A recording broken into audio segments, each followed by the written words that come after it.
In standard time, 29 minutos na nakalikad sa takna sining alas 11.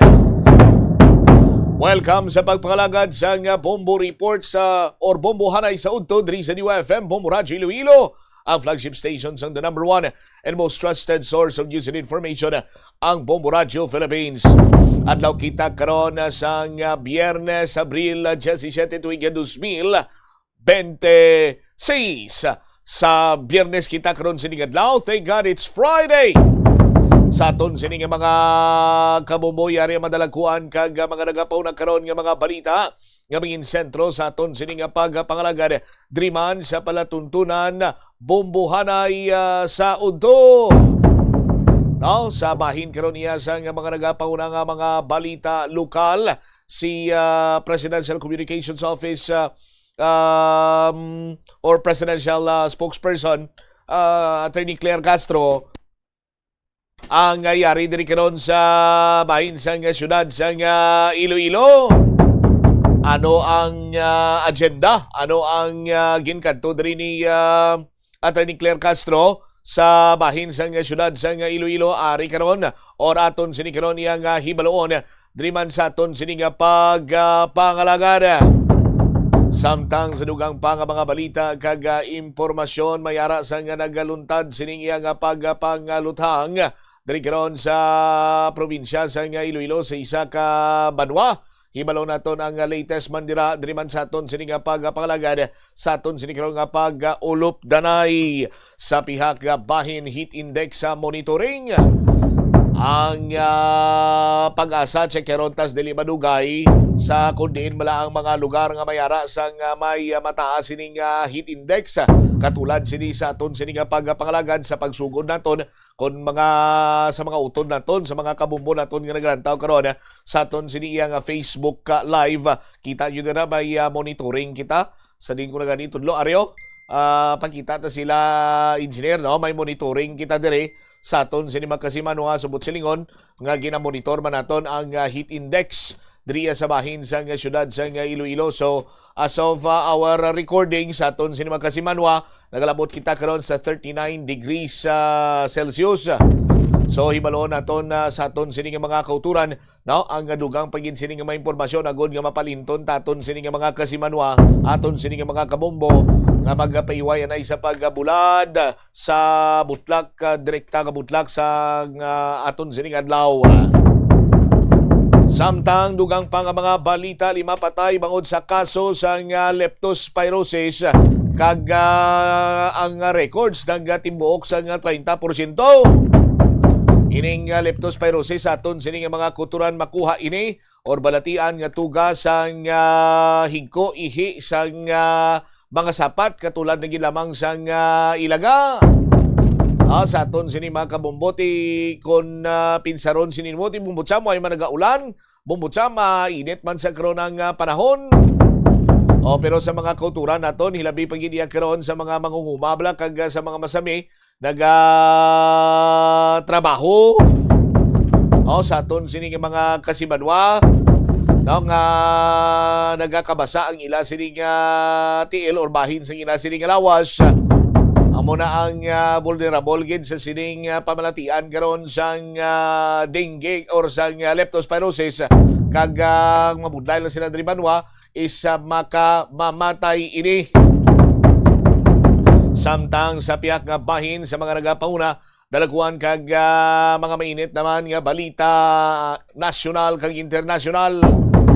Ang Philippine National Police nagapreparar na karon sa pagbalik sinadre ni former Representative Zaldico matapos nga maaresto dito iya sa Prago sa aton sining mga kauturan. Pahayag din ni PNP Chief Police General Jose Melencio Nartates Jr.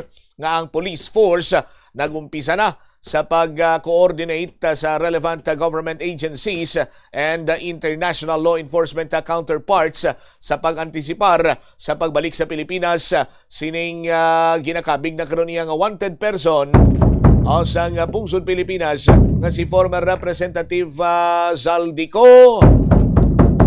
Ang Philippine National Police ang preparado nga maghatag sa nagakigong assistance and support sa pagpasiguro nga tanan siniya nga legal process ang masunson nga ginaobserbar. Lakip na diri ang coordination para iya sa posibleng pagbalik sa Pilipinas sa anay kongresista. Magluwas pagid sina sa aton sini makuturan maga-provide man sa updates kag mga information kon pananglitan officially ma-confirm na ang mga schedule or just like bisang arrival ni Saldico diri sa pungsod ng Pilipinas. Sanday sino ang mga tao nga kaupod sini, sino ang masugat, sa din siya sugaton. Samtang si President Bongbong Marcos naman ang nagakonfirmar sang nasambitan sining pagkaaresto sa madugay na nga ginaayam sang aton sining otoridad. Ining santuanay sa paglupok gid sang kontrobersiya may kantanan sa pinalapaway sang binilyon nga balor sang kwarta sang gobyerno. Nga konsadiente si Mr. President amo iya ang Chief Executive Officer. Ang iya sining pakaisa House Speaker si Saldico ati siya malang ang nagauyat sang tuman kapudiruso man nga komitiba nga nagauyat sang pondo sang gobyerno way sang liwan kundi Committee on Appropriations. Sa aton sining mga kasimanwa. That is why nga sa madumduman pa naton nga gulpiada lang yan ang indulaan ining kongresista matapos nga sa sa State of the Nation Address ni Presidenta Bongbong Marcos dito na kaganag-umpisa sinibanwa ang sinyalis to nga ti panglatason gid ining mga kutob sang mga naulamid sa pagpalapaw sang kwarta sang kabansang gobyerno. Ini kasunod man sang makabig naton sinibanwa man-made tragedy or calamity. Palala lang sang bagyo. Damo-damo sininag kalamatay. Bangod man sa mga palpak kaga hindi makitaan wala mahuman ang mga flood control project sa aton sini magkasimanwa, of which nga nagalaom kita nga by 2025 may ara na sang alibyo sa mga lugar nga ginigo sang baha tugas sang pagbagyo sa tuig 2024. Di bala naghambal pa ganing aton sini nga presidente nga ti sa karon hibaloan ta na kung diin nga mga lugar ang nagabaha, mapreparahan ta na. Amo sining himuon ta, amo sining amo sadto. Igo mura pagka 2025 sus Maria kagusip naglala pagin ang sitwasyon, mas nagdamo pagin ang mga nagkalamatay kag napiktuhan sang pagbaha-baha tugas sang bagyo. Bangod nga ti wala na sang agyan ang aton siniya orang tubig nga baha. Bangod nga ti way na human ang mga crucial flood control projects. Kag sumong man way nagyan ang tubig ti sa aton sini magkabumbo ang mga lugar nga santuanay wala ginbaha. Ti ang pamangkot sini gani banwa bilyon man bla ang napartiniser sa pagpahuman or pagpatukod sining mga so-called flood control project, flood mitigating project. Pero ang natabo iya imbes nga flood mitigating imbes nga flood control daw amo iya ang nagtugas ang pagbaha-baha pagkaron. Ti sa aton sini nga mga kabumbo ginatumok diri karon amo si former Bicol Representative Saldico nga siya ang utok-utok sa nga pinalapaway sa nga kwarta sa gobyerno. Rason banwa nga ini siya ang nangin wanted magluwas pa sinadirati may kaso ini siya nga ginapangatubang sa isa man sa mga proyekto sa aton sini nga mga kasimanwa. Malawig man nga tsimpong ini siya ang nangin nadulaan kag nagpadulong iya sa Europa. May mga balita iya nga ara man sa una sa Estados Unidos. Pero ti subong ini siya ang arestado. Pero i-check anay nila sa nga mayo ni basi bala kon Basig un impostor bla ni Engineer John Dave. Basi impostor ni Saldico ni ang dakop kag iban ini nga tabo. Sa aton sini nga mga kabumbo kay amo na ni ka init karon sa sitwasyon ni Saldico nagkampante pa ini siya sa aton sini nga mga kabumbo. Rason nga ti way siya kaprikatar na tigayon gidini nga madakpan kay wise nag-travel siya nga wala sang dala sang anuman sini nga sahi sang dokumento. Ti didto nagkunubanwa kag gindakop ining nasambitan nga anay kongresista.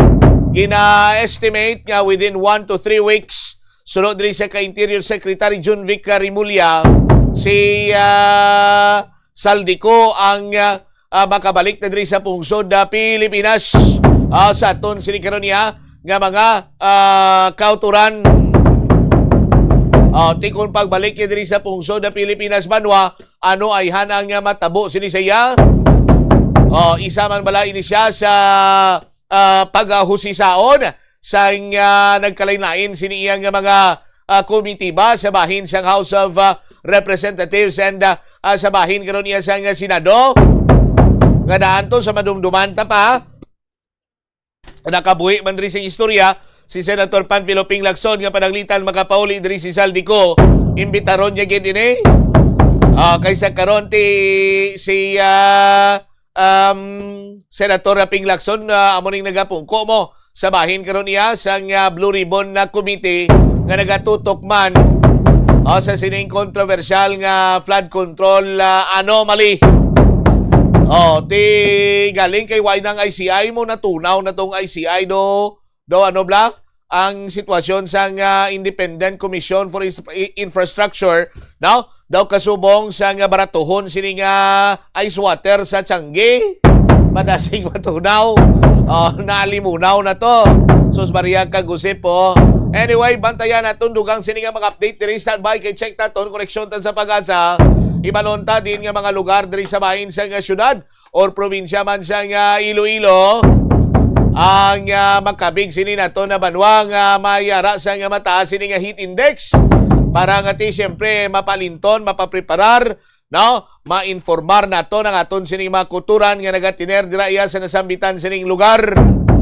Ang ati magpahuway or likaw-likaw sa paggabulad sa nga malawig sining tion sa bahin karon iya sa nga initan kay ang temperatura sini as of this time mataas ang heat index rather sa aton sini nga mga taga-Palamade. 43 or 42 minutos na nakaligad sa takna sining lasa 11 driban sa pagpangalagad sang Bombo Hanay sa udto sa DYFM Bombo Radyo Iloilo. Standby kay check naton sining linya with Pag-asa Iloilo. Driban sa aton sining pagpangalagad. Pag-asa forecaster naton sa linya ta si Engineer Ferds Rubin. Engineer Ferds, si Bombo Cham ini maayong udto sa imo, sir? Yes, sir. Maayong udto kay sa aton mga tagpalamati. Sa aton nga latest analysis, ang ridge sang high pressure area nag-apekto po kita sa Western Visayas, generally fair weather, mainit yung mapaang panahon naton, may ara sa mga pagulan-ulan sa ibang parte sang rehiyon nga posible po localized thunderstorms. Hinatutob kasarangan na hangin halin sa amihanan silangan ang mga ibabaw sa Western Visayas, diin makanay tutob kasarangan aton mga pagbalod sa kadagatan. Yata sa 24 tubtob 34 degrees centigrado. Ang aton nga maximum heat index forecast yara man sa 39 degrees Celsius. Alaw, nagabutlak alas 5:38 ng aga matunod ini alas 6:01 sa hapon. Amo na ton latest weather update, Ferds Rubin, madamo gini salamat. Engineer Ferds, amo na ni galing maximum heat index ta sa karon nalabot na ining 39 degrees Celsius, sir. Wala pa sir sa subong adlaw ara pa lang sa 37 degrees Celsius. 37 pa lang but sa inyo sining forecast kay sa inyo sin observation ang pinakataas nga heat index sa subong adlaw is 39 degrees Celsius. Yes sir, and usually index is usually sa hapon gini early afternoon mga gawpi sa 12 noon hasta sa 3 PM. Mga possible nga mga lugar, sir, nga mag-unay alabot sa 39 degrees Celsius ang heat index nila? Depende man na cities mas mainit ang aton nga heat index kaga especially mga coastal communities naton kay ang heat index naton is a function of surface temperature humidity. So depende man sa mga factors kana. All right. Sige, Engineer Ferd, salamat gid mayong udto dira sa inyo. Thank you, sir. Salamat mayong udto sa tanan.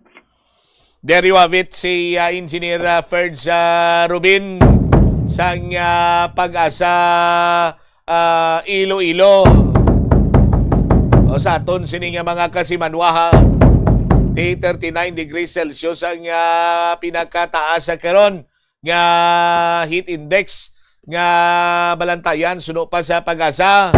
Ipalinton ta mo na sa mga kabumbo naton nga mga nagabiyahe, sa mga driver, no, delivery rider, same man kagapon ang aton sini nga palinton sa inyo. Ini kami diri makapoy nga mag-remind sa inyo kay para man ini sa inyo sini nga ikayong lawas. Basi malipat ka mo blati, ari kami diri sa radyo nga magapalinton sa inyo. Ilabi pagid sa mga kabumbo naton nga mga nagatrabaho outdoors. No, kung mahimo pa lang medyo hindi gid magpalawig sa pagbulad from time to time magpahandong, no, magpahandong kag inom gid sa tubig. Hindi man mag-inom sa tuman ka malamig siniya nga tubig, kunti inang normal ang balaya nga tubigaw. Importante lang sini banwa hindi ka ma-dehydrate kay sa amo sini nga mga sistema, amo sini nga mga plastada ang kontra naton sina diri banwa among heat cramps kag magatugaman ini sa malala nga sitwasyon amo na iya ang heat stroke. Same as with sa mga kauturan naton sa mga kaumahan, no, nga may mga hinuptanan nga kasapatan dira. Kung pwede pa lang puno nyo anang inyo sini mga kasapatan kag pahandungan mas labing mayo. O paimnon sang tubig para nga hindi mapatay sa heat stroke. Kung manotisyaran man sang aton sini nga mga kabumbo, ang mga lugar diri sa palibot sa syudad sang Iloilo nga mayara sang amambal naton bala hilamonon. Bao nagakalaya na gid ang hilamon, may pila pa ka porsyon sini nga naga-green. Nga naga-berde pa. Timayo pa inaya. Pero ti sa bahin sang syudad sang Iloilo, may ara giniya sa mga naga-green sini nga daon bangod ganti ginabunyagan ini halos matag sa katagadlaw sang sang talatapan sang beautification unit bla sang syudad sang Iloilo. Sa aton sini nga mga kasimanwa bat pila sa mga lugar nga naturalmente lang yang nagatubo ang hilamon sa karon, no? Inyo sini nga maobserbaran nga nagkalalaya na gid bangod man gani sa sining tuman kainit sa singkal sang panahon karon. 47 minutos na nakaligad sa takna sining alas 11. Diri man sa palatuntunan na bumbuan ay sa udto sa DYFM Bombo Radio Iloilo. Pagbalik nato na banwa, dugang nga mga balita diri kag impormasyon na nagpadayon sa karon ang sinapol or press briefing with Attorney Claire Castro sang Presidential Communications Office. Tingwa naton nga makalabot kita karon with a Bombo Pauline sa possible nga mga tawag sigari possible issues or concerns, no, or topics nga ginsabat sang presidential spokesperson. Balikan tayo ni matapos sa bilang importante nga mga pahanumdum. Tanan kita mayara sang mabulig agud pakibatuan ang climate change. Magamit sang bag nga pwede magamit sang liwat-liwat agud mabuhinan ang plastic bag nga ginahaboy bangod ini nagatugas ang greenhouse gases. Ikaduha, hindi masumi magamit sang computer. Kung 4 ka oras lamang sa isa ka adlaw ang imo nga paggamit sang computer, makabuhing ka na sang carbon dioxide emission nga 83%. Ikatatlo, kung malapit man lang imo nga kaladuan, mas maayo nga maglakat o kung magsakay na lang sa bike. Magluwas sa makakinot ka na, mabuhinan pang polusyon nga nagatugas ang climate change. Kabombo! Yari ang isa ka energy saving tip nga dapat mahibaluan mo. Siguraduhon nga matinlo kag maayo ang kondisyon sa mga appliances, pareho sang electric fans kag air conditioners. Kung puno sang yabo ka mga ini, mas mabudlay sila mag-function gani mas madamo nga kuryente ang kinahanglan para makahatag sang pareho nga kabugnaw. Halimbawa, ang electric fans tinluan ang mga blades kag grill para mas mabaskog ang hangin. Sa air conditioner naman, tinluan ang filters kag i-check ang refrigerant para hindi mauyang ang kuryente kag mas mabugnaw ang hangin nga ginabugas sini. Yari ang mga household level fire safety measures nga dapat tandaan agud makalikaw sa sunog sa balay. Hindi magbutang o kung magtipon sang flammable substance o kung chemical nga makatugas ang sunog sa kusina o kung sa sulod sang balay. Ipalayo man sa mga kabataan ang pospro kag lighters. Patya ang kalayo kag baga matapos ang pagluto sa kusina. Siguraduhon nga wala nagasungaw kag pirmi limpyuhan ang mga kerosene kag gas stoves. Tandaan, ang paglikaw sa sunog sa sulod sa balay, responsibilidad sang bilog nga pamilya. Kabombo! Yari ang isa ka energy saving tip nga dapat mahibaluan mo. Kung ginbilin ang computer nga nagaandar bisan wala ginagamit, nagakonsumo gihapon ini sang kuryente. Mas makinot kung ibutang sa sleep mode kung wala ginagamit sang 5 to 10 minutes. O kung i-shutdown ini kung mag-break ikaw sang mas sobra sa 15 minutes. Ang monitor pwede man nga patyon pagkatapos sang 3 to 5 minutes nga wala ginagamit. Sa sini nga paagi, makakinot ang opisina sang dako nga kuryente kada bulan. May kilala ka bala nga mga bata nga mahilig sa video games? Nagausik bala ini sang inoras sa paghampang sang iya ginakaadikan nga games. Isa ka pagtuon sang American Academy of Pediatrics ang nagapahayag ngang sobra-sobra o kun inoras nga pagtiner sa paghampang sang video games ang makadulot sang depresyon, anxiety kag manubo nga grade sa eskwelahan. Suno sa mga eksperto, halos 9% sa kada 3,000 ka mga elementary students sa kada pungsod ang makabig pathological o kun addict sa paghampang. Makabig nga pathological o kung addicted ang isa ka estudyante kung Oras sa Bombo Radyo Iloilo, Philippine Standard Time, 51 minutos na nakaligad sa takna sining Laza 11. Oy, sa mga kabombo naton buwas kadlaw, Sabado, pizza 18 sa bulan sang Abril. Kita dira sa may Ingore, La Paz. Kay dira naton pati gayunon sini ang aton sini nga barangay draw. No? Sa may barangay Ingore sa distrito sang La Paz. Sa mga kauturan naton sa dira sa bitan sini nga barangay kag mga kaiping nga kabarangayan, pwede gid kamo makahulog dito sa inyo sini nga mga entries.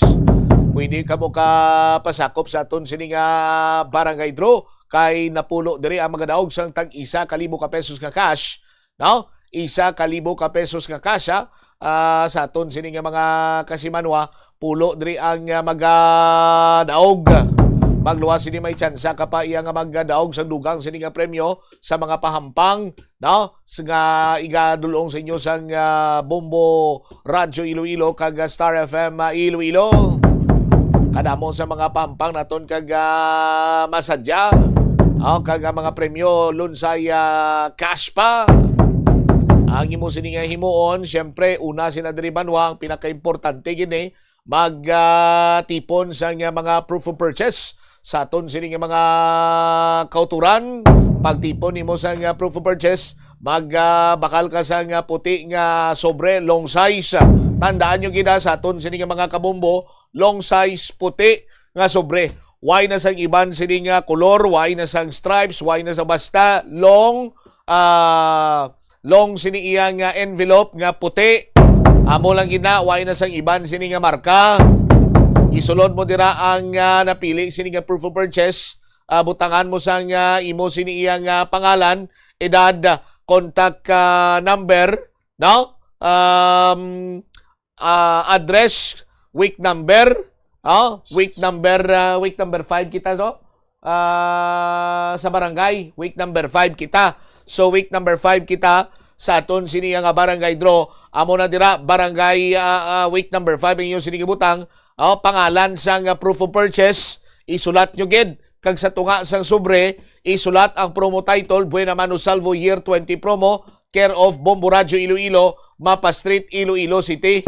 Kag ihulog sa drop box dira nga ipahamtang naton, no, or ipahamtang namon dira iya sa may barangay Ingure sa distrito sa Lapas.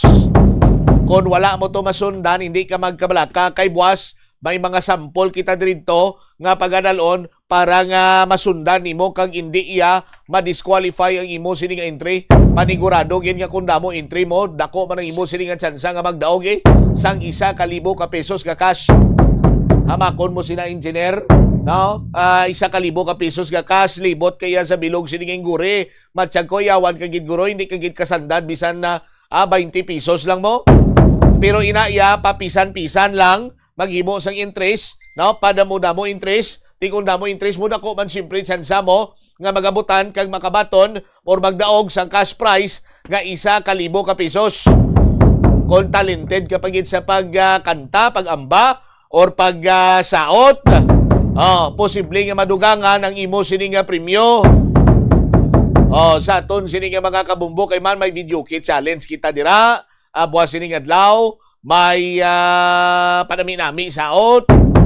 Sa aton sining mga kabumbo, ang aton sining mga judge sa bahin sang video kit challenge, no? May experience ni international nga mga kompetisyon, kagi ni finalist, no? Ang aton sining mga judge bali 115 sila nag-intra. Ang na-qualify 3, una gid sa pamuhin.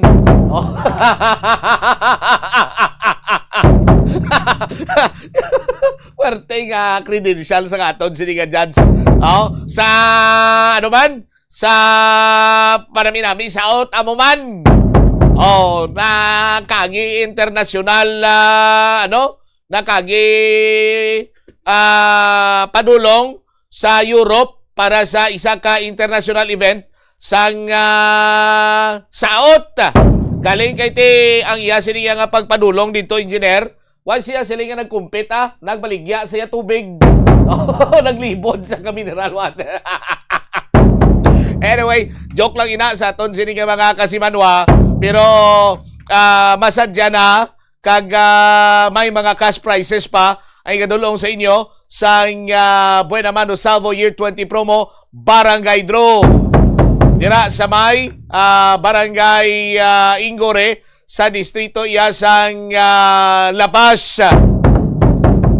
Kita dira buwasa sa aton sini nga mga kasimanwa. Kag nagahilapit na gid lang ang aton sini nga Grand Draw. Kay man sa Grand Draw, no? 4 na mga daog sang 50,000 pesos nga cash prize halin sa Luzon, Visayas, Mindanao, kag National Capital Region. Kag ang nagahulat, amo iyang aton sini nga grand prize 1 milyon ka pesos. No? Sa pinakamaswerte nga grand draw winner, sino ayhan? Ang masunod sini nga mangin katapo, panibagong ang katapo sa Bombo Radio Philippines Millionaires Club. So nagalapit na gid lamang banwa ang aton sini nga grand draw kag sa mga kabumbo naton nga wala pa yan nag-abot ang ila sini nga swerte. Why pa yan magabutan halin sa week number 1 and eventually hasta week number 7 why siya magabutan. Hindi ka magkabalaka kay man ang imo sini iya nga entry halin sa week number 1 hasta sa week number 7 qualified ina ipasakop sa aton sini nga grand draw. So kung damo-damo naulog mo sa week number 1 hasta week number 7, sigurado na kudako na ni tsansa mo ya sa grand draw naton nga daog ikaw sang dumalagko sini nga mga cash prizes. Hindi madulaan sa nga paglaom. Damuha lang interest nga ginahulog para dako man imo sini nga tsansa nga magdaog. Detalye sa dugang nga mga balita kag impormasyon aton sini panumbalikan sa padayon nga pagpalayag sa mumuanay sa udto pagkatapos sang Bombo Network News. Kabombo, yaring isa ka energy saving tip na dapat mahibaluan mo. Masaming at tinluan ang gas burner, ilabi na pagkatapos ng pagluto. Siguraduhon nga wala sang bara ang mga gas burners para matalunsay ang pagdabdab sang kalayo. Ang barado nga burner ang isa sa mga rason nga madasig ang pagkaubos sang LPG. Pilion man nga maayo ang kalidad sang burner nga ginabakal, agud ini ang maglawig kag makalikaw sa aksidente sa kusina. Nagasala ka bala sa imo nga tulunan kag daw hindi ka makahibalo kung ano ang imo nga unahon? Kung magtuon ikaw, siguraduhang anay nga nakakaon ikaw sang maayo, agud nga maka-function ang imo nga utok. Kung gusto mo ang snacks, siguraduhan man nga na-preparar na ini antes pa man ang imo study time. Bangod basi, mawili ikaw sa pagkuti sang imo nga pagkaon kag ma-distract ikaw sa imo nga tulunan. Siguraduhan man nga tapos na ang imo nga olobrahon sa sulod sang balay para nga makalikaw sa interruption kag para sigurado naman nga maka-relax ikaw kung matapos mo na ang pag-review. Ini nga pahanumdom ang ginadulong sa imo sang the #1 and most trusted radio network in the country, Bombo Radio Philippines. Basta Radio! Bombo! Kabombo, yaring isa ka energy saving tip na dapat mahibaluan mo. Gamit sa mga energy efficient nga mga appliances agud makakinot sa kuryente. Ang simple nga pagkinot sa konsumo sang kuryente may dako nga kontribusyon sa pagpahagan-hagan sa operasyon sa mga planta nga nagagatong sang fossil fuels agud makaproduce ang enerhiya. Ang sobra nga paggamit sang fossil fuels ang may kontribusyon sa climate change. Kung magbakal sang appliances para sa sulod balay o kung sa opisina, mangonseho gid sa dealer kung sa diin ang mas makakinot sang kuryente. Makabulig man ini sa imo nga makakinot sa balayran sa kuryente. Ito ang Bombo Radio Philippines. Fully digitalized. Numero 1 sa balita, komentaryo, drama at serbisyo publiko. Bombo Radio Philippines. Bombo Radio Philippines. Unmatched. #1 and most trusted source of news and information. Basta Radio Bombo! This is Bombo Network News Noontime Edition, broadcasting live at Bombo Radio Broadcast Center, Makati City, Philippines. Ngayon ay araw ng Biyernes, thank God it's Friday, 17 sa buwan ng Abril, taong 2026. Sa ulo ng ating mga balita. Sa ating mapangunahing balita, si Zaldico posibleng maibalik na sa Pilipinas sa loob ng 1 hanggang 3 linggo. Ang Foreign Affairs Department wala pa raw sapat na impormasyon ukol sa pagkakahuli ng dating mambabatas. Mga kasamahan naman ni Zaldico sa Ako Bicol Party List na nawagan ng due process ang dating mambabatas agad na ipapatawag sa pagdinig ng Senado sa kanyang pagbabalik. Sa ibang mga updates tayo mamaya, ang Kamara de Representantes nangakong mamadaliin ng pagbalangkas ng akmang tugon sa kasalukuyang krisis sa bansa. Ang kampo naman ni Vice President Sara Duterte inakusahan ng House Justice Panel na ginagamit ang impeachment proceedings para sa publicity. Ang Duterte camp malabo nang makibahagi sa House proceedings. Abangan sa ating provincial report mamaya, Pangulong Ferdinand Marcos Jr. bumisita sa Mayla, Trinidad, Benguet at namahagi ng tulong sa mga magsasaka. Abangan naman mamaya sa ating international news, si Pope Leo XIV bumuwelta sa mga world leader na nagpopondo sa mga gyera. Ang bid naman ng mga Democrats na limitahan ng war powers ng United States sa President Donald Trump bumagsak sa United States House. At sa ating sports balita, abangan humamaya ang Pilipinas magsisilbing host sa 2026 Asia and Oceania Sambo Championship. At live nationwide via satellite, dumako tayo sa Italia ng ating mga balita. Posibleng maibalik na sa Pilipinas sa loob ng hanggang 3 linggo ang nagbitiw na party list lawmaker na si Zaldico, ayon kay Interior and Local Government Secretary Genvic Remulla. Anya, patuloy ang koordinasyon ng Foreign Affairs Department sa mga otoridad ng Czech Republic upang mapabilis ang extradition process. Naaresto nga itong si Ko matapos umanong makapasok sa Czech Republic nang walang sapat na dokumento, ayon kay Pangulong Ferdinand Marcos Jr. Sinabi ni Secretary Remulla na ilang linggo ring nagpalipat-lipat ang lokasyon nitong si Ko doon ho sa may bahagi ng Europa at nahuli lamang dahil sa kanselado ng kanyang pasaporte at wala siyang mga dala ng mga travel documents. Yatayang aabutin ng 1 hanggang 3 linggo ang kanyang pagbabalik, depende yan sa proseso ng Foreign Affairs Department. Sa oras na maibalik sa Pilipinas, dadalhin itong si Ko sa Campo Crame at ihaharap sa Sandigan Bayan para sa mga kasong graft at malversation. Itong si Ko, mga kabombo, ay isa po sa mga pangunahing iniimbestigahan sa multi-billion pesos na flood control scandal. Umalis siya ng Pilipinas noong 2025 para umano sa gamutan, ngunit hindi na bumalik matapos simulaan ang investigasyon sa mga questionableng proyekto, kabilang na mga iniuugnay sa kanilang kumpanyang SunWest Corporation, habang patuloy nang itinatanggi ang mga alegasyon laban sa kanya. Sa kaugnay ding development, inahayag naman ng Department of Foreign Affairs na wala pa itong sapat na impormasyon ukol sa pagkakaresto nitong si Zaldico. Ito'y sa kabila ng naunang kumpirmasyon nga ni Pangulong Ferdinand Marcos Jr. na na-corner na ang dating mambabatas doon sa may Czech Republic. Nang matanong ng Philippine-based media ang Foreign Affairs Department ukol dito, sinabi ng ahensya na sa ngayon ay wala pa itong hawak na impormasyon. Gayunpaman, tiniyak din ng ahensya na maglalabas ito kagad ng impormasyon oras na mayroon ng sapat na detalye. Itong siko nga mga kabumbo kung ating pong babalikan ay isa sa mga pangunahing sentro ng flood control scandal dahil sa mga questionableng proyekto na iuugnay sa kanyang construction company na SunWest Corporation. Kasama rin dito ang umunoy impluensya hunya nung siya pa ang pinuno ng House Appropriations Committee. Samantala, umaasa naman si Ako Bicol Party List Representative Alfredo Garbin Jr. na ilalantad ni former Ako Bicol Party List Representative Rizal Dico ang lahat ng kanyang nalalaman sa oras na makabalik ito sa Pilipinas matapos maaresto sa Prague, Czech Republic. Ayon kay Representative Garbin, marami pang hindi nasasabi si Ko kaugnay ng kontrobersyal na flood control projects. Binigyan diin ng mababatas na mahalaga ang pagsunod sa due process sa paghawak sa kaso ni Ko. Anya sa tamang panahon at sa ilalim ng umiiral na batas, magkakaroon ng pagkakataon ng dating opisyal na maibunyag ang kabuuang issue.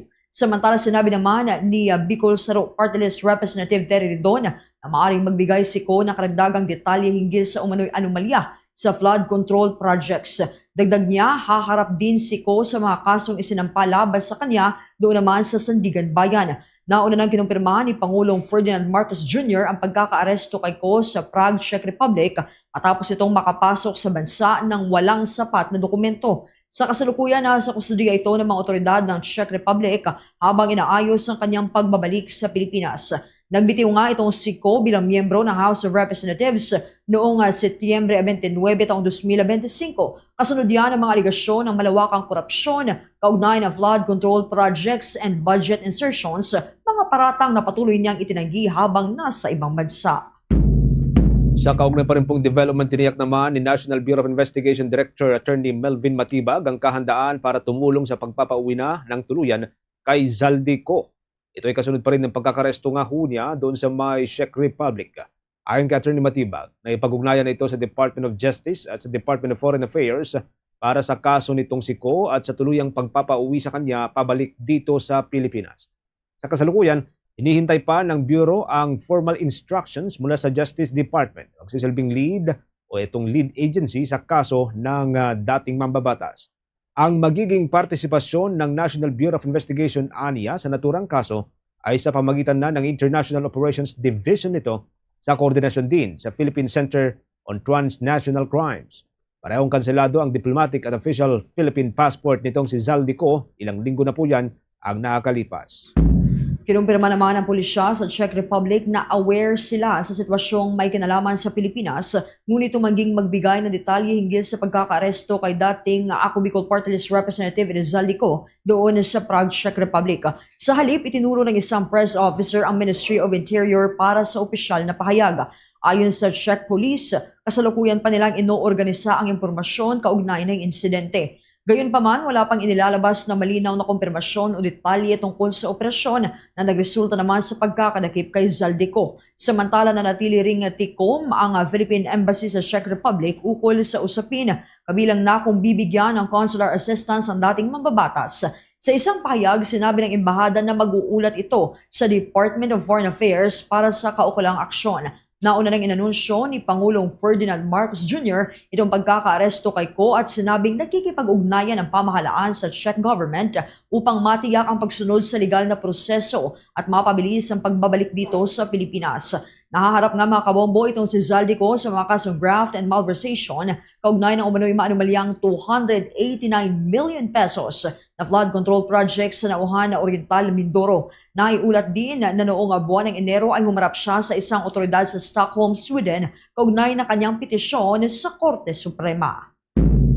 Abangan humamaya, update ho tayo mula dyan sa may Palasyo Malacanang mga kabombo. Itong patuloy ho na pagkumpirma ng Palasyo Malacanang sa pamamagitan ni Pangulong Ferdinand Marcos Jr. na koordinasyon doon sa may Czech Republic para huyan sa kaso nitong naarestong si Zaldico. Abangan po yan mamaya. Sa kaugnay pa rin pong development ay kinumpirma ni Department of Interior and Local Government Secretary John Vic Remulla na ihaharap sa Sandigan Bayan itong si Zaldico kapag nakabalik na po siya ng tuluyan sa Pilipinas. Ang kay Remulla, agad po siyang dadalhin sa National Headquarters ng Philippine National Police kung sakali para sa pagsasagawa ng full inspection, kabilang dito ang buong physical at medical evaluation bago mabigyan ng otorisasyon para makadalo sa mga pagdinig sa mga nakabinbinyang kaso. Kabilang din sa mga isasagang proseso kay Ko ay ang pagkuha ng mugshot at iba pang mga booking and documentation procedures bago pa man siya tuluyang isurrender sa Sandigan Bayan para sa pagtalakay sa return of warrant of arrest laban sa dating mambabatas. Samantala, ininaw din ni Secretary Remulla na hindi sa Philippine National Police Custodial Center nakatakdang idetene itong si Ko at nakadepende lamang daw ito sa maging desisyon ng korte kung saan siya ilalagay o nakatakdang ilagay. Sa bagay ito, kuha muna tayo ng mga karagdagang report na tinutukan ng ating news team. Itong si former Representative Rizal de Co ipapatawag sa pagdinig ng Senado sa kanyang pagbabalik dito sa Pilipinas. May report dyan si Bombo Angelo Aganan. Kinumpirma ni Senate President Pro Tempore at Blue Ribbon Committee Chair Panfilo Ping Lacson na ipapatawag sa pagdinig ng Senado si dating ako Bicol Party List Representative Saldico sa oras na makabalik ito ng bansa matapos mahuli sa Prague, Czech Republic dahil umano sa kakulangan ng dokumento. Sa isang panayam, sinabi ni Lacson na kapag nakauwi na ng Pilipinas si Ko at madetine ito sa Sandigan Bayan, magsusumite ang komite ng liham upang hilingin payagan itong dumalo sa pagdinig ng Blue Ribbon Committee kaugnay ng mga umunay anomalya sa flood control projects ng pamahalaan. Gayunman, nilinaw ng senador na bago ituloy ang susunod na pagdinig, kinakailangan muna aniyang maakyat sa plenaryo ang partial committee report upang umusad ang mas malalim na investigasyon sa sinasabing katiwalian sa mga proyektong flood control. Ayon pa kay Lacson, sa sandaling may presenta sa plenaryo ang partial report, maaari na aniyang ipagpatuloy ng komite ang mga pagdinig kahit na pinagdedebatehan pa ito ng mga senador. Dagdag pa niya, maaari na ring sabay-sabay patawag bilang mga testigo si Ko, Orly Cotesa at ang 18 individual na nagpakilalang dating sundalo at bodyguards ni Ko na umunay naghatid ng malimaletang pera sa ilang matataas na opisyal ng gobyerno. Isasama rin umano sa iimbitahan si dating Ilocos Sur Governor Chavit Singson na naunang nagtungo sa tanggapan ni Lacson upang magpahayag ng kahandaang tumistigo sa issue ng flood control projects. He sent me a letter. He indicated that he wanted to testify. So sabi ko, yes, if you're testifying on the flood control projects, then we will schedule a hearing. Ang betting na nangyari, anong i-testify mo, Gov? Sabi niya, flood control. Okay, we'll accept. Yeah, it was in my office. So, kasi basta tama na sa akin, ang i-testify niya, relevant sa inimbestigahan ng Blue Ribbon. Sinigurado ko tungkol sa flood control yung kanyang testimonies. Ipinaliwanag din ni Lacson na hindi pa maaaring ipatawag ang mga pangalan na binanggit ni Ko sa mga videos na nilabas nito sapagkat sa internet lamang aniya ito sinabi ng dating kongresista. Magkakaroon lamang umano ng kapangyarihang ipatawag ng komite ang mga nabanggit na personalidad kung sasambitin ito mismo ni Ko sa pagdinig ng Senado. Muli namang binigyan din ng senador na mananatiling patas sa mga susunod na isasagawang pagdinig ng Senado at iginit na tanging ang susundan lamang umano ng investigasyon ay ang mga ebidensya na lalabas sa pagdinig. At yan ang ulat mula dito sa Senado. Ako si Bombo Angelo Aganan and this is Bombo Radio Philippines, the #1 and most trusted source of news and information. Basta Radio, Bombo! Oras natin 12 minuto makalipas ang 12:00 ng tanghali mga kahumbo. Mamaya babalikan po natin ang ilan pang mga development kaugnay pa rin po dito sa malaking balita nga yung pagkaka-aresto o tuluyang pagkaka-corner kay Zaldico doon sa may Czech Republic. Meanwhile, update po muna tayo sa ibang mga development. Nananawagan po ngayon si Marikina Representative Miro Kimbo sa economic managers na agarang ipatupad ang pagbawas o suspension ng excise tax sa mga produktong petrolyo at iba pang mga pagtugon. Yan po upang maibsan ang pasanin ng mga mamamayan dahil sa krisis.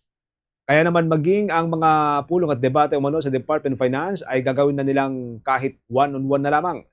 Binigyang din niya na hindi sapat ang mabilis na solusyon kundi kailangan ng balanseng hakbang at yan po'y dapat na epektibo at responsable.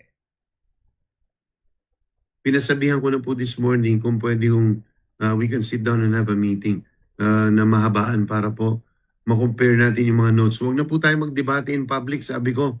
Magdebate tayo sa loob ng kwarto para makita ninyo yung punto de vista namin para po mas magkaroon tayo ng. Because you have to remember, this is a continuing assessment as to which or where the excise tax suspension will be applied. So in the process of that evaluation, sabi ko is we want to participate actively. because we are all in this together. We want the executive, we want to help the president find the best solution, and you can only find the best solution if you have the best data. Bilang presiding officer ng Legislative Energy Action Development Council, tiniyak din ni Representative Kimbo na pinabibilis ng Kongreso ang pagpasa sa mga panukala para sa mas malinaw na reforma sa sektor ng enerhiya. Kabilang dito ang pagtatatag ng National Petroleum Reserve at pagsuporta sa alternatibong enerhiya. Inayag din niya na ang pagsisimula ng joint house hearings yan po upang talakayin ang agarang tulong at pangmatagalang solusyon. Ayon kay Representative Kimbo, ang krisis sa langis ay nagsisilbing isang wake-up call sa sobrang pag-asa o pagdepende sa imported na fuel. Parin niyang giniit na dapat sabayan ng pamahalaan ang agarang tulong at pangmatagalang reforma yan huy upang maprotektahan ng mga Pilipino laban sa pandaigdigang panganib. Sa kasalukuyan ay binigyan umano ng kanya-kanyang papel ang mga ahensya ng pamahalaan para magkaroon ng epektibong mungkahi sa angkop na gagawing hakbang. Na po is magbe-break up po yung 13 committees para gawin nila yung kanya-kanyang subject matter expertise para kunin yung mga articulate yung lahat ng mga recommendations ng department, and then we will consolidate all of these things. So obviously the most active members committees will be the Committee on Agri, the Committee on Transport, the Committee on Social Services, the Committee on Energy, the Committee on Labor, Committee on Overseas Filipino Workers, the Committee on Information Communication Technology. I hope I didn't really miss out, but just off the bat, yun po yung mga magiging pinaka-active. And then we will consolidate so we can firm up and submit to the Joint Committee on the first week of May yung consolidated Kalinga Bill filed by Speaker. Bahagi po yan ng pahayag ng kinatawan ng Marikina City si Representative Miro Kimbo. 15 minuto na makalipas ang alas 12 ng katanghalian. Update po tayo mula sa May Palasyo, Malacanang, mga kahumbo. Patuloy ho yung koordinasyon ng pamahalaan ng Pilipinas doon sa May Czech Republic para ho yan sa kaso nitong naarestong si Zaldi Ko. May live report si Bombo Isa Cotoner. Inihayag ni Pangulong Ferdinand Bongbong Marcos Jr. na patuloy ang koordinasyon ng pamahalaan ng Pilipinas sa mga otoridad ng Czech Republic kaugnay ng pagkakaaresto kay dating Bicol Representative na si Zaldi Ko sa Prague. Ayon sa Presidente, base sa pinakahuling impormasyon, naharang si Ko sa border ng Germany matapos itong pumasok mula sa Czech Republic. Dahil umano sa kakulangan ng kaukulang dokumento, hindi siya pinayagang makapasok sa Germany at agad na ibinalik sa kustodiya ng mga otoridad ng Czech Republic kung saan siya kasalukuyang nakakulong. Dagdag pa ni Marcos, patuloy ang pagkikipag-ugnayan ng pamahalaan sa Czech authorities upang matiyak na masusunod ang tamang proseso ng batas at mapadali ang pagbabalik ni Ko sa Pilipinas. Kaugnay nito, inihayag naman ni Palace Press Officer Yusek Claire Castro sa naging press conference ngayon lamang na masaya umano ang Pangulo sa naging pagkakahuli kay Ko. Anya, kung nababanggit na maaaring may kinalaman sa isyu ng korupsyon, kailangan na itong imbestigahan. Dagdag pa ni Castro na ang mahalagang tanong ngayon ay kung handa na bang magsabi ng totoo ang dating mambabatas kaugnay sa kanyang umano'y papel sa flood control scandal. Ito ang tugon ng tanungin kung handa ba ang Pangulo na pakinggan ang mga pahayag ni Ko, lalo na't nauna nitong idinawit ang Pangulo sa kontrobersya. Kaugnay niyan, pakinggan natin ang tilig ni Palace Press Officer Yusek Claire Castro. Dahil sabi nga po natin, ang utos po niya, managot ang dapat na managot. Kung isang tao po ay may warrant of arrest, fugitive, cancel ang passport, sino po ang hindi matutuwa na ang isang taong fugitive ay maibabalik sa Pilipinas para managot? Samantala, sa iba pang balita naman, tiniyak naman ng Pangulo na hindi maapektuhan ang supply ng pagkain sa bansa sa kabila yan na nagpapatuloy na krisis sa langis. Sa kanyang pagbisita sa La Trinidad Vegetable Trading Post, napag-alaman niya kasing may ilang magsasaka at trader ang napipilitang hindi muna ibaba ang kanilang mga gulay dahil sa mataas na presyo ng diesel na ginagamit sa transportasyon. Dahil dito, nagpatupad ang pamahalaan ng mga hakbang upang maibsan ang epekto ng pagtaas ng presyo ng langis. Kabilang na rito ang pagbibigay ng 10 pisong kada litro na diskwento sa diesel para sa mga apektadong sektor. Bukod pa rito, pansamantalang inalis ang ilang bayari ng mga lokal na pamahalaan. Gayon din ang toll fees para sa mga truck na nagdadala ng agricultural products. upang mababa ang gastos sa transportasyon at matiyak na tuloy-tuloy ang supply ng pagkain sa merkado. Kaugnay niyan, pakinggan natin ang tinig ni Pangulong Ferdinand Marcos Jr. Ulat kami yung mga report na dahil sa pagtaas ng presyo ng diesel ay hindi na binababa ang mga gulay na galing dito sa mountain province, dito sa mga mountainous areas. Kaya tinignan natin, hinanapan natin ng paraan. Kaya unang-una, binaba natin ang presyo ng diesel ng 10 piso. Tapos yung mga charges ng mga local government, winave na muna. Tapos tinanggal na rin natin ang toll fee para sa mga truck na bumababa. Mula sa Malacanang, Bubuisa? ito si Yes, Bombo Genesis. May nababanggit ba si Yusek Castro dyan kung mula kagabi hanggang kaninang umaga before pumunta si Pangulong Marcos sa may probinsya ng Benguet, na-brief na siya doon sa actual situation doon ni dating representative ko? Kasi ang alam lamang natin is naharang siya, no? Or na-corner siya sa may Czech Republic, pero other than that, wala pang ibang impormasyon. Sa ngayon, Bombo Genesis, yan yung ating inaantabayanan ngayon. Pero katulad nung pagbabahagi kanina ni Claire Castro, ay kagabi siya tinawagan mismo ni Pangulong Ferdinand Marcos Jr. Mga alas 10 ng gabi ito, Bombo Genesis.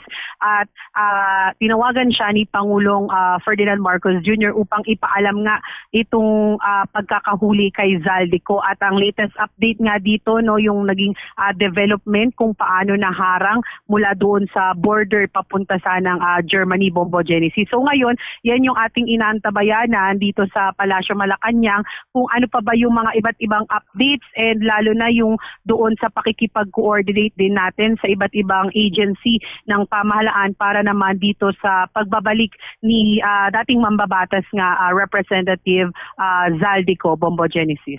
Sige, maraming salamat, Bombo Isa. Antabay din tayo sa mga hanganapan, mga kabombo dyan sa may Department of Justice.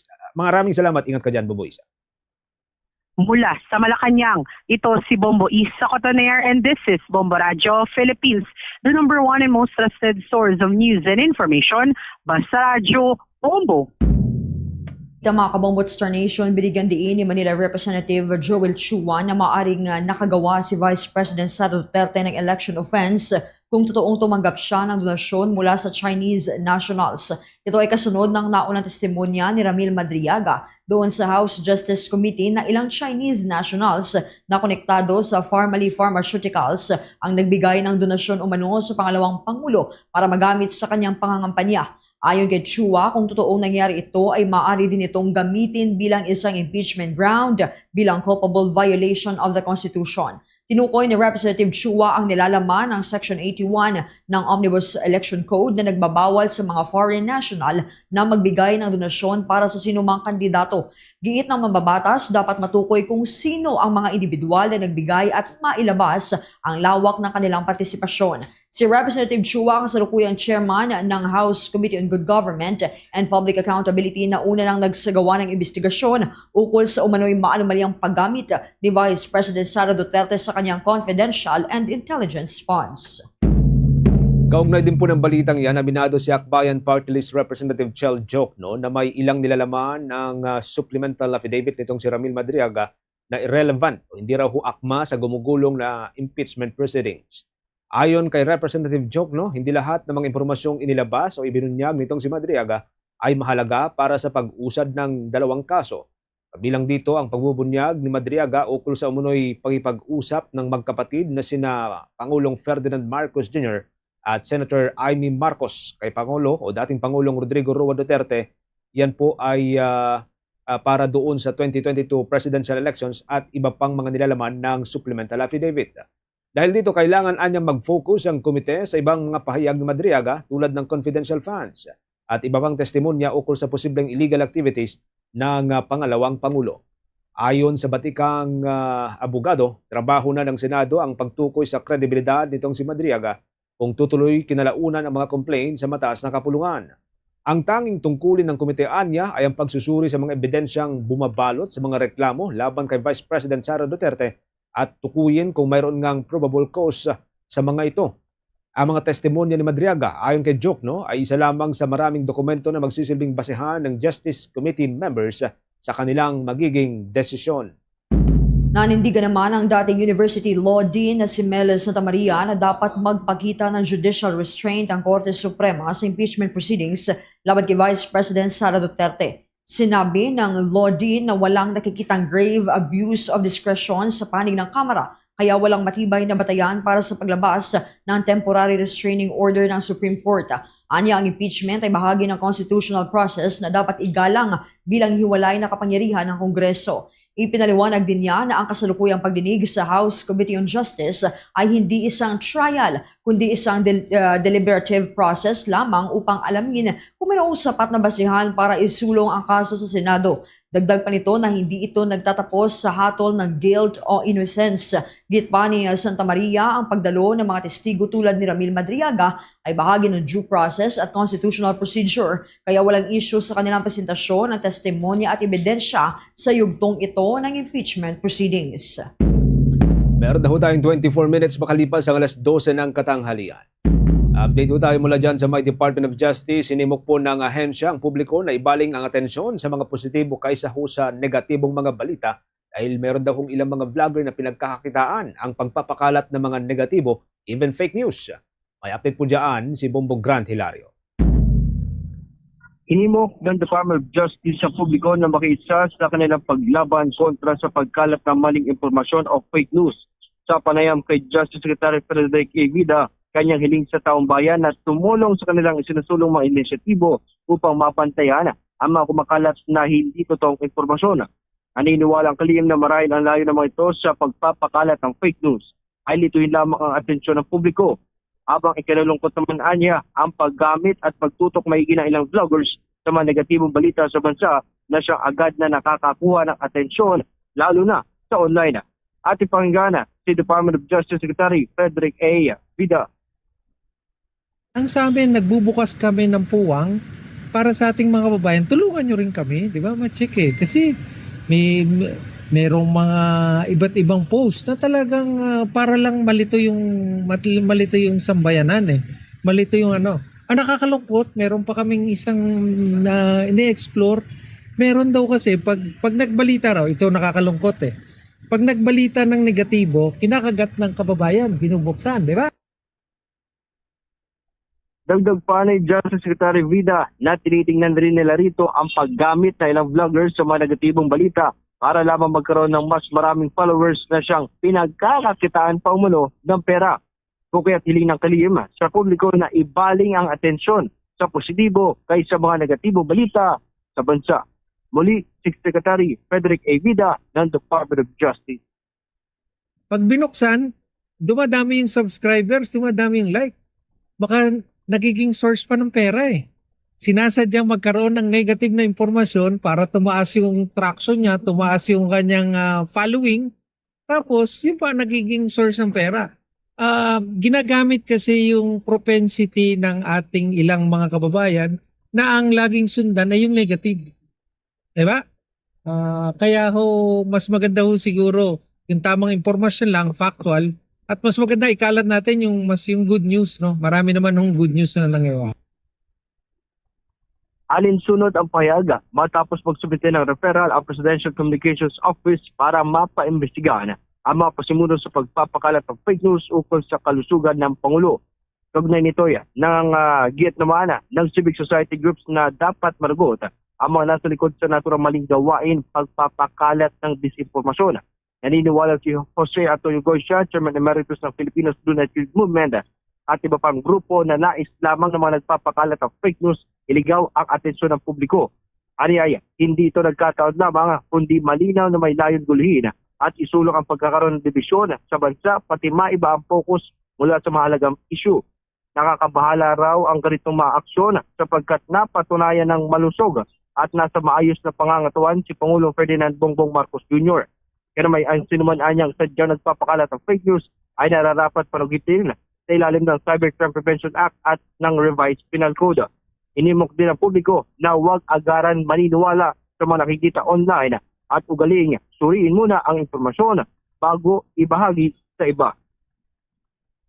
Bumbugrant, Yes, Bombo Genesis. Oo, I'm sure marami sa mga kababayan natin na naghihintay ng mga balita mula dyan sa may Justice Department tungkol kay Zaldico. Any news mula dyan sa may Justice Department ukol sa pagkakaresto nitong si Ko?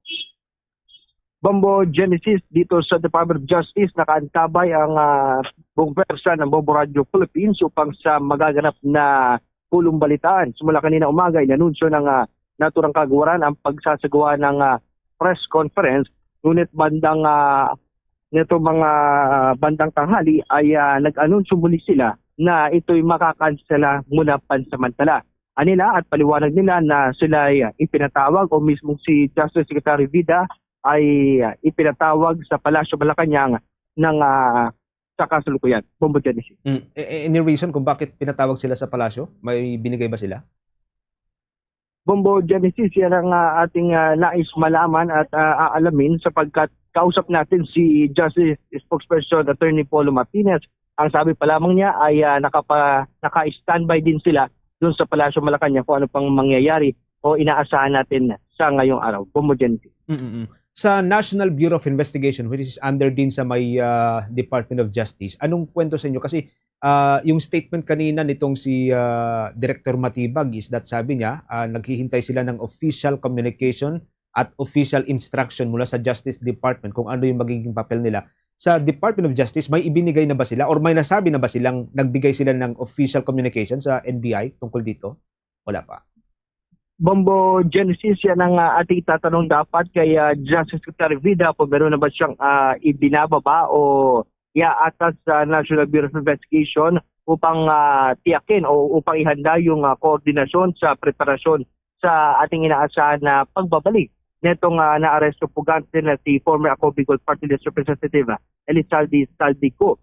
Ibig sabihin, Bombo Genesis, ang National Bureau of Investigation o NBI kasi ay isa sa mga law enforcement agencies ng bansa na nasa ilalim ng Department of Justice na isa rin sa mga posible na mga siwa o isa sa mga ang mangunguna sa pagbalik nitong si Puganteng si former Representative Zaldico. Bombo Genesis. Just last question, Bubugran, kabilang ba si Director Matibag doon sa pinatawag sa palasyo?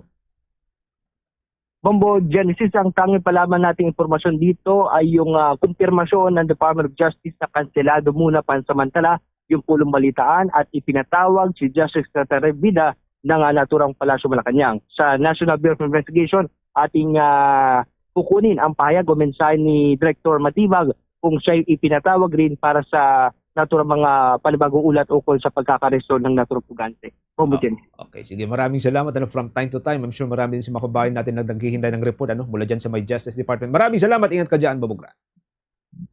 Para sa Bombo Network News, ito si Bombo Grant Hilario. And this is Bombo Radio Philippines, the number one and most trusted source of news and information. Basta Radio Bombo! Bumuo naman ang National Bureau of Investigation o NBI ng isang specialized unit para tugunan ang mga banta sa national security, kabilang na ang banta ng hazardous materials at foreign interference operations.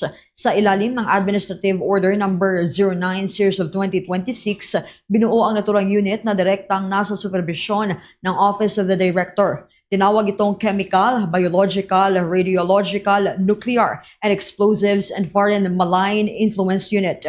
Kabilang sa mga iimbestigahan ng naturang unit ay ang mga mapanganib na kemikal at mga pampasabog, pangingialam ng mga dayuhan tulad ng pagpapakalat ng disinformation and cyber manipulation at iba pang uri ng covert interference na makakaapekto naman sa iba't ibang institusyon sa ating bansa. Tungkulin din ng unit na magsagawa ng counterintelligence and intelligence analysis at suportahan ang mga case build-up.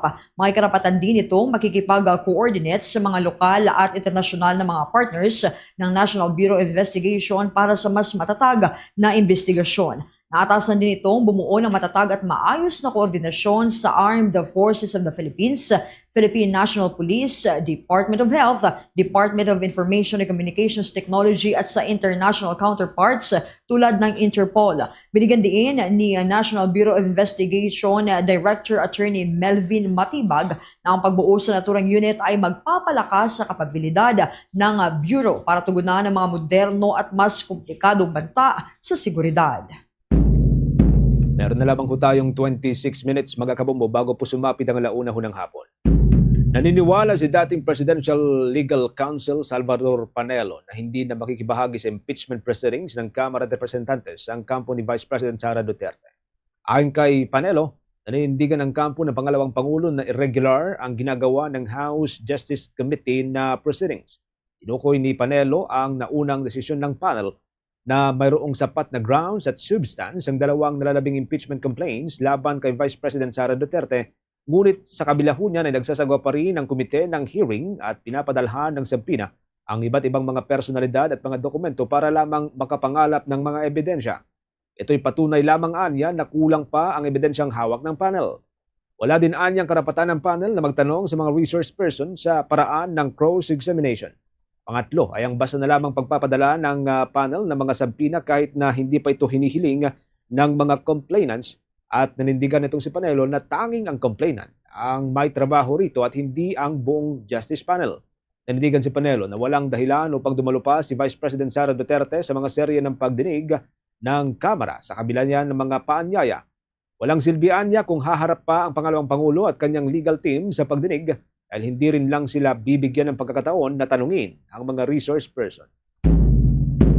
Sa kaugnay din pong development, inakusahan din ni Attorney Salvador Panelo ang House Justice Committee na ginagamit ang impeachment proceedings para sa free publicity. Ayon kay Panelo, batid ng kampo ni Vice President Sara na kinalaunan ay itutuloy din ang kaso sa Senado na magsisilbing impeachment court. Nakahandaan niya ang pangalawang Pangulo na harapin ito sa mataas na kapulungan, ngunit lalo lamang pinapatagal pa ng komite ang proseso sa pamagitan ng mga serye ng pagdinig.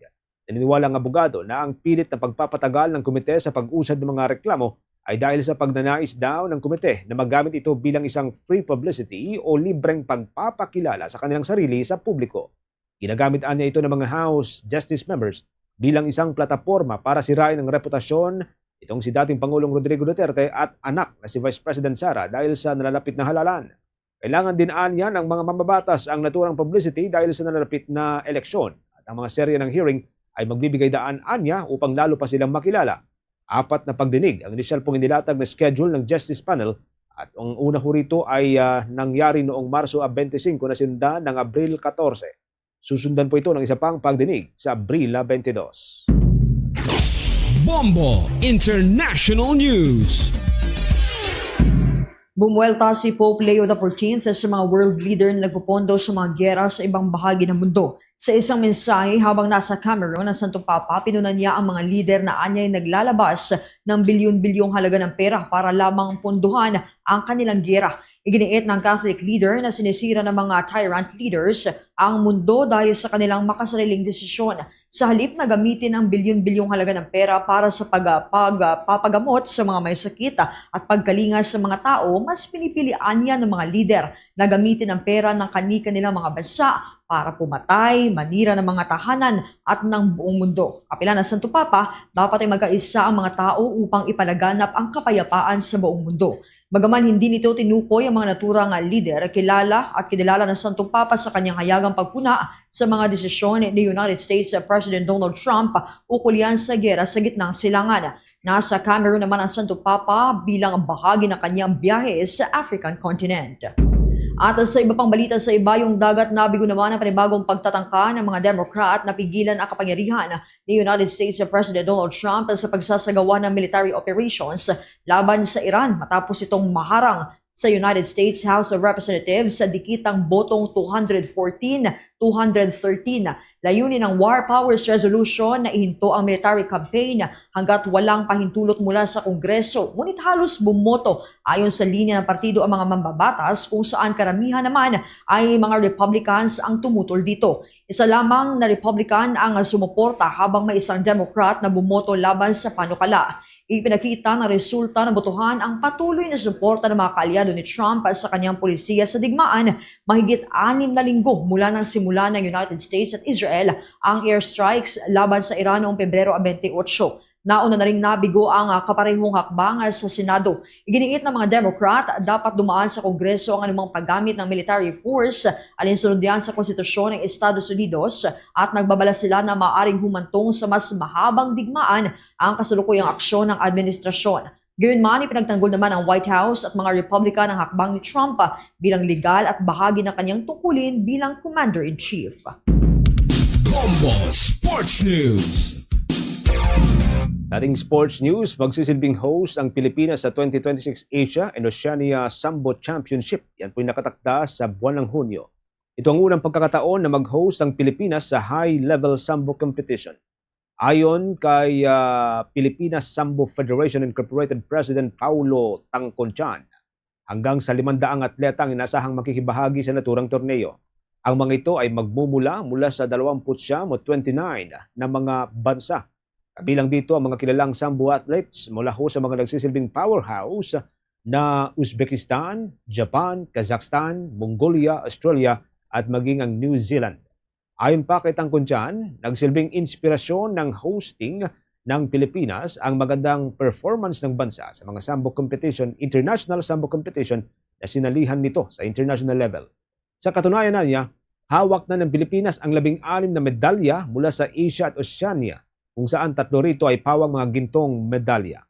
Samantala, pangunahan naman ng dating world number 1 at 3-time Asian champion na si Sydney C. ang Philippine delegation sa naturang torneo. Hanggang sa 30 mga atletang Pilipino mga kabombo ang bumubuo sa Team Philippines. Sa iba pang balita mga kabombo, kuha rin tayo maya-maya ng ilan pang mga balitang tinutukan ng ating mga kasamahan dahil itong Philippine National Police Highway Patrol Group muling nakaharang ng mga oil tanker na naglalaman ng mga ipinuslit na langis. Alamin natin ang mga detalye yan mamaya mga kabombo Star Nation. Samantala sa ibang balita, Bobo Jen. Meron na lamang po tayong 20 minutes bago po sumapit ang 1:00 ng hapon. Ipinahayag ng Department of National Defense ang suporta nito sa 2026 National Defense Strategy ng Australia na nakatuon sa Indo-Pacific sa gitna po ng patuloy na tensyon sa rehiyon. Ayon kay Secretary Gilberto Teodoro Jr., handang Pilipinas na palalimin ang ugnayang pangseguridad sa Australia sa ilalim ng bagong balangkas. Binibigyang diin ng strategy ang mas matibay na deterrence at paipagtulungan sa mga kaalyado nito, lalo na sa harap ng tumitinding geopolitical competition at issue sa West Philippine Sea. Dagdag pa ng kalihim, nasang lalo pang titibay ang 80 taong diplomatic relations ng Pilipinas at ng Australia sa pamamagitan niya ng pinalawak na defense, cooperation at joint initiatives. Sa bahaging ito mga kabombo Star Nation, alamin na natin yung detalye doon sa mga nakaharang na mga oil tanker at kung ano yung magiging response ng ating mga otoridad. Kuha tayo ng mga detalye sa pag-uulat ni Bombo Jovino Galang.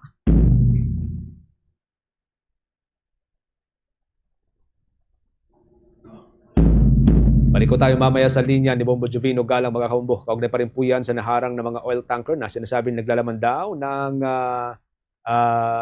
mga ipinuslit, illegal na ipinuslit na mga langis dito ho sa ating bansa. Mamaya makakausap din po natin mga kabombo ang tagapagsalita ng Sandatahang Lakas ng Pilipinas, si Colonel Francel Margaret Padilla. Kaugnay pa rin po ito dito sa nakatakda na nalalapit na balikatan exercises kung saan ay ilang mga bansa rin po ang makikibahagi rito. Kasama na ang Estados Unidos. Abangan po yan mamaya. Meanwhile, update po muna tayo mga kabombo dun sa mga naharang na mga oil tanker na sinasabing naglalaman ng mga ipinuslit na langis. Bombo Jobs? Yes, Bombo Genesis, patuloy ang ginagawang pag-aresto na makasapi ng Philippine National Police Highway Patrol Group sa mga illegal na nagpupuslit ng mga krudo at langis sa bansa. Ayon kay Philippine National Police Highway Patrol Group spokesperson Police Lieutenant Nadine Malang, na ang huling na-arrest nila sa may lalawigan ng Rizal kung saan nasabat ang isang truck na naglalaman ng ilang libong litro ng krudo at walang mga inapakitang mga kukulang dokumento. Narito yung ating naging panayam kay Police Lieutenant Colonel Malang. Tama na meron po itong dala-dala na hindi bumaba sa 7,000 liters of diesel or petroleum products.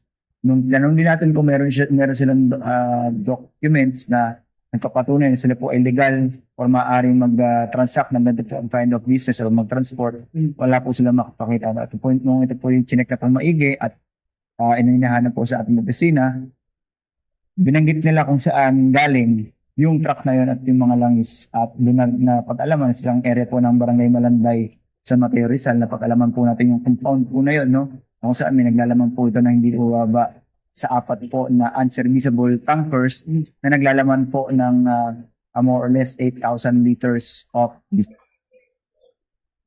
Naihanda na ng mga kapulisan ang kaso laban sa mga naarestong suspect at magugunit ang ilang tangke na rin ng mga naglalaman ng krudo na ang nakumpiska ng mga kasapi ng Philippine National Police Highway Patrol Group dahil sa kampanya nila sa pagpupuslit ng iligal na mga krudo na dinadala sa ibang lalawigan ng ating bansa. At muli, narito ang ating panayam kay Police Lieutenant Colonel Malang. Based sa impormasyon na kuha natin, no, ito daw ay galing sa nearby city at na hinihigop lang din, no, from a Zeppelin barge. So, saan daw gagawin yung ano, bibenta ba yun? Yes, kung napansin po ninyo sa mga provinces po natin, may mga soft drinks na nakalagay na pinaglalagyan po ng mga tingi-tingi na kung saan doon ito ihatid para maibenta sa mga mini stores para po maibenta po sa atin sa mga. So, ano ba?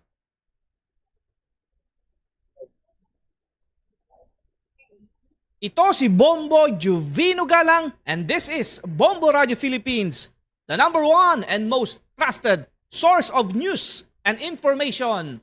Basta Radio Bombo!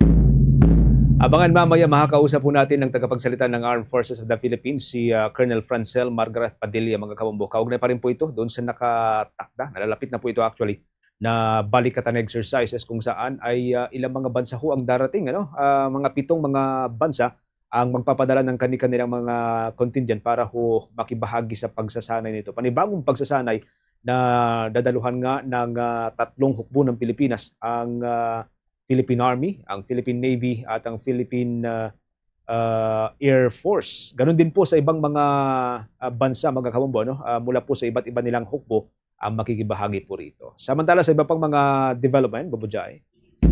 Nanawagan si Deputy Speaker Paulo Ortega V na isauli ni Vice President Sara Duterte ang 3.28 million pesos na confidential funds matapos questionin ng Commission on Audit ang paggamit ito noong taong 2022.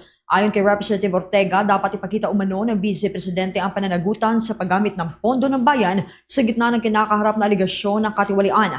Anya, mahalaga ang kilalanin ang mga kaukulang proseso upang maitaguyod ang accountability sa gobyerno. Sa ulat ng Commission on Audit, natuklasan na nasa 73.28 million pesos sa confidential funds ng Office of the Vice President ay walang sapat na dokumentasyon. Kabilang dito ang 69 million pesos na umano'y ginastos bilang rewards na walang supporting records at 3.5 million pesos na disallowed purchases para sa mga kagamitan tulad ng mga lamesa, mga upuan, computers at printers. Patuloy na pinag-uusapan naman sa Kongreso ang naturang issue habang kinakaharap din ni Duterte ang mga aligasyong may kaugnayan sa paggamit ng pondo ng gobyerno. Meron na lamang ho tayong 15 minutes bago po sumapit, mga kabombo, ang alauna ho ng hapon. Update ho tayo mula sa Sandatahang Lakas ng Pilipinas. Kasama natin ang tagapagsalita ng Armed Forces of the Philippines, si Colonel Francel Margaret Padilla. Magandang araw ho sa inyo and thank you so much for joining us sa Bombo Radio Philippines, sa Bombo Network News. Colonel, si Bombo Genesis at Bombo Jai po ito. Naimbag nga aldaw kada kayo, Colonel. Hello, Sir Genesis and Ma'am Jai. Magandang hapon po sa inyong dalawa at sa inyong mga tagapakinig po. Tagapakinig and of course tayo din po yung napapanood, Colonel, sa ating 32 stations nationwide. Thank you for joining us sa Bombo Radio Philippines. Tayo ho ay naghahanda para dito sa balikatan exercises hanggang sa 7 mga bansa po yung inaasahan po natin dito. So far, kamusta po yung una, yung pong ating paghahanda and then of course yun pong mga gagamitin po natin na mga assets, Colonel? Yes, Sir Genesis.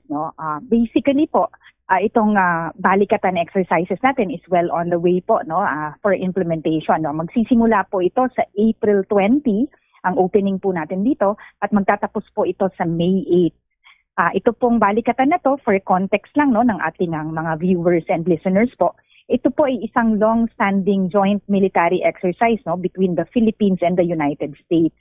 And now, ito na po yung pang 41st na iteration nito. And makita nga po natin na sa lumawig po na alliances and partnerships po natin, iisa kasi ang goal natin dito, Sir Genesis, to maintain a free and open Indo-Pacific. Thus, mas marami pong nasyon ang nag-join sa atin this year. So there's around 7 nations po joining this year with over 17,000 personnel po na magpa-participate from other partner nations na din po, and included na rin po yung sa akin doon. And siguro bago ho magsimula ito, baka gusto ho ninyo magbigay din po ng paalala sa mga kababayan natin kasi baka ho may mga mabigla, no, kapag dumating bigla dito sa Pilipinas yung mga maraming mga military assets ng iba't ibang mga bansang ito, Colonel? Yes po, no, prepared naman po tayo in advance for all of this. This was this passed through na ang proper coordination channels and protocols po, no. So sabi nga natin, nasa around 17,000 yan. And ang magandang i-highlight kasi dito, Sir Genesis, no? This is a forum where we can train together and we can also respond better together, whether sa pagdepensa po natin, no, ng ating bansa, but maging dito po sa ating disaster response at kahit ano pa pong maging darating na mga crisis situation. And hindi lang kasi po ito for defense, marami na po tayong nauna pang mga activities prior to the opening date. Ito pong mga activities natin na ito are civic-related activities, no, humanitarian missions. So meron po tayong mga initial engagements po dyan, no? Meron tayong mga infrastructure projects, nagpapatayo po tayo ng mga classrooms, at meron po tayong mga iba't ibang programa din po na pinapatupad, sir. Okay, para sa mga karagdagang mga katanungan, Babujay. Colonel, nais maraman ng ating mga listeners and viewers, may mga bagong capabilities po ba o enhanced systems na ipinasok ang Armed Forces of the Philippines sa ngayong balikatan na exercise compared noon, no? Just like sa equipment, updated tactics or technology, Colonel? Oh, yes ma'am, no. Ito po ay magiging fusion, no. Multi-defense capabilities po ang ipapakita dito. Yung mga magpa-participate na forces dito, ma'am, will be deploying po, no, a robust mix ng air, land, and maritime assets para dito sa ating Balikatan 41-2026. So dito po, dina-demonstrate natin yung ating growing capability para makapag-operate po tayo sa iba't ibang domains of operations, no? Over land, air, sea, cyber domain, pati po sa ating information domain, no? And ang ating mga partner nations and allied nation po, meron po silang capability for the space domain. And ito po, itinatake into consideration po dito sa ating multilateral engagements po na mga ganap. So ito po ay overall, ay expanded multilateral engagement. So ang nire-rehearse po natin, defense of our country and our strengthened alliance po, no, to promote a secure and free Indo-Pacific. We want to know as well, Colonel, how are EDCA sites being utilized in this year's Balikatan? Ano po yung significance nila in terms of logistics, mobility, or any concerns in terms pa, Colonel? Well, ito nga po, no, mix po ito, no, itong Balikatan exercises will feature po a robust, no, na integrated force. Involving yung Philippines, United States, and other yung 5 pong mag-join na yun, no? France, Canada, New Zealand, Australia po, no? Andiyan din po, kasama din sila dyan. So, ang several key partner nations natin will be, operating across air, ground, and maritime domains. So, yung air capabilities po natin, iba't iba po yan, no? May ipapadala po ang Philippines, no? Yung ating diverse air fleet, no? To include po itong ating light attack aircraft, mga lead-in fighter trainers natin, no, and far use na mga rotary wing assets po natin, no, for transport and combat support po. Mako-complement din ito ng ating tactical transport planes at mga unmanned aerial systems kasama po yan. Yung ating allied nation po, yung ating ang US po, no, will bolster naman po yung kanilang multi-role fighters, no, maritime patrol aircrafts, and ito din pong advanced unmanned surveillance platforms po nila. Gagamitin po yan alongside po sa ating specialized search and rescue po, no, and heavy lift helicopters nila. Yung other partner nations po will contribute din po dito sa strategic depth ng nitong magiging mga exercises po. Okay, and lastly on my end, Colonel, paano mini-measure ng Armed Forces of the Philippines yung success ng Balikatan exercise? Ano yung inyong mga key outcomes dito na nilook forward, Colonel? Well, ang maganda pong i-highlight nga din dito, no, meron po itong lasting impact dahil ito po ay para sa depensa ng ating bansa. Hindi lang din po ito tungkol sa military. Meron din po itong humanitarian and civic assistance component dito. So nagpapatayo nga po tayo ng schools, may mga health facilities po tayo dyan. Nagko-conduct din po tayo ng medical mission sa mga communities, no? Katulad po ng Cagayan, sa Palawan, and Davao del Norte po. So habang nagte-train po kami, tumutulong din po tayo sa mga communities. So naiiwan po ito, this will leave a lasting impact. Okay, thank you so much, Colonel Abambo Genesis. Colonel, ihabol ko lang ho pala kasi affected ho tayo ng oil crisis ngayon. Hindi ba affected yung ating mobility, yung mga assets ho natin na gagamitin, lalo yung mga fighter jets na gagamitin kung sakasakali? Colonel. Oh, sir, this was well-planned in advance, way in advance po. So even after nung nauna pong balikatan last year, nandun na po after the balikatan, sir, nag-start na po agad tayo ng ating planning for this. So lahat po yan, naka-allocate na po. Hindi po ito ngayon lang na i-take into consideration, but this was already pre-planned well in advance po. So ito po, sir, kailangan po highlight natin dito, no? Balikatan is more than a military exercise. Ito po ay an investment in our security and our future. Sa panahon mo po ngayon, no, hindi lang po lakas ang laban natin, kundi preparedness po, partnerships po at tiwala. Hey, Colonel, thank you so much again for joining us sa Bombo Radio Philippines. Looking forward na kayo po aming makausap pa sa usapin po ng balikatan. Naimbang aldaw kadayo, Colonel. Kanyaman, sir, thank you very much po. Ang tagapagsalita ng Armed Forces of the Philippines, si Colonel Francel Margaret Padilla. Kaugnay po sa nalalapit na balikatan exercises 2026. Dako na ho tayo sa mga balitang tinutukan ng ating mga provincial station. Si Pangulong Ferdinand Marcos Jr. bumisita po dyan sa may probinsya ng Benguet, particular na sa may La Trinidad. Yan po yung upang pamamahagi ng tulong sa mga magsasaka ho dyan. May update dyan ang Bombo Radio Baguio. Bumisita si Pangulong Ferdinand Bongbong Marcos Jr. sa La Trinidad, Benguet kaninang umaga kung saan pinangunahan niya ang pamamahagi ng mga kagamitan, tools at pataba para sa mga magsasaka. Tinatayang aabot sa 15 milyong piso ang kabuang halaga ng mga naipamahaging kagamitan at iba pang suporta. Naunang dumating si Department of Agriculture Secretary Francisco Kiko Chu Laurel Jr. sa trading post sa La Trinidad, Benguet upang magsagawa ng inspeksyon. Kasama niya sila Trinidad Mayor Roderick Awingan at iba pang opisyal ng rehiyon. Dumalo rin si Benguet Governor Melchor Diclas at iba pang mga opisyal sa turnover ng mga kagamitan, tools at pataba para sa 45 farmer cooperatives at associations. Sa pag-iikot ni Pangulong Marcos sa Benguet Agri-Pinoy Trading Center, nakipag-usap siya sa mga nagtitinda ng gulay at inihayag ang tulong ng pamahalaan. Ayon sa kanya, napansin umano niya na may mga gulay na hindi na ibinababa mula sa mga kabundukan dahil sa mataas na presyo ng diesel at dagdag na gastusin tulad ng toll fees.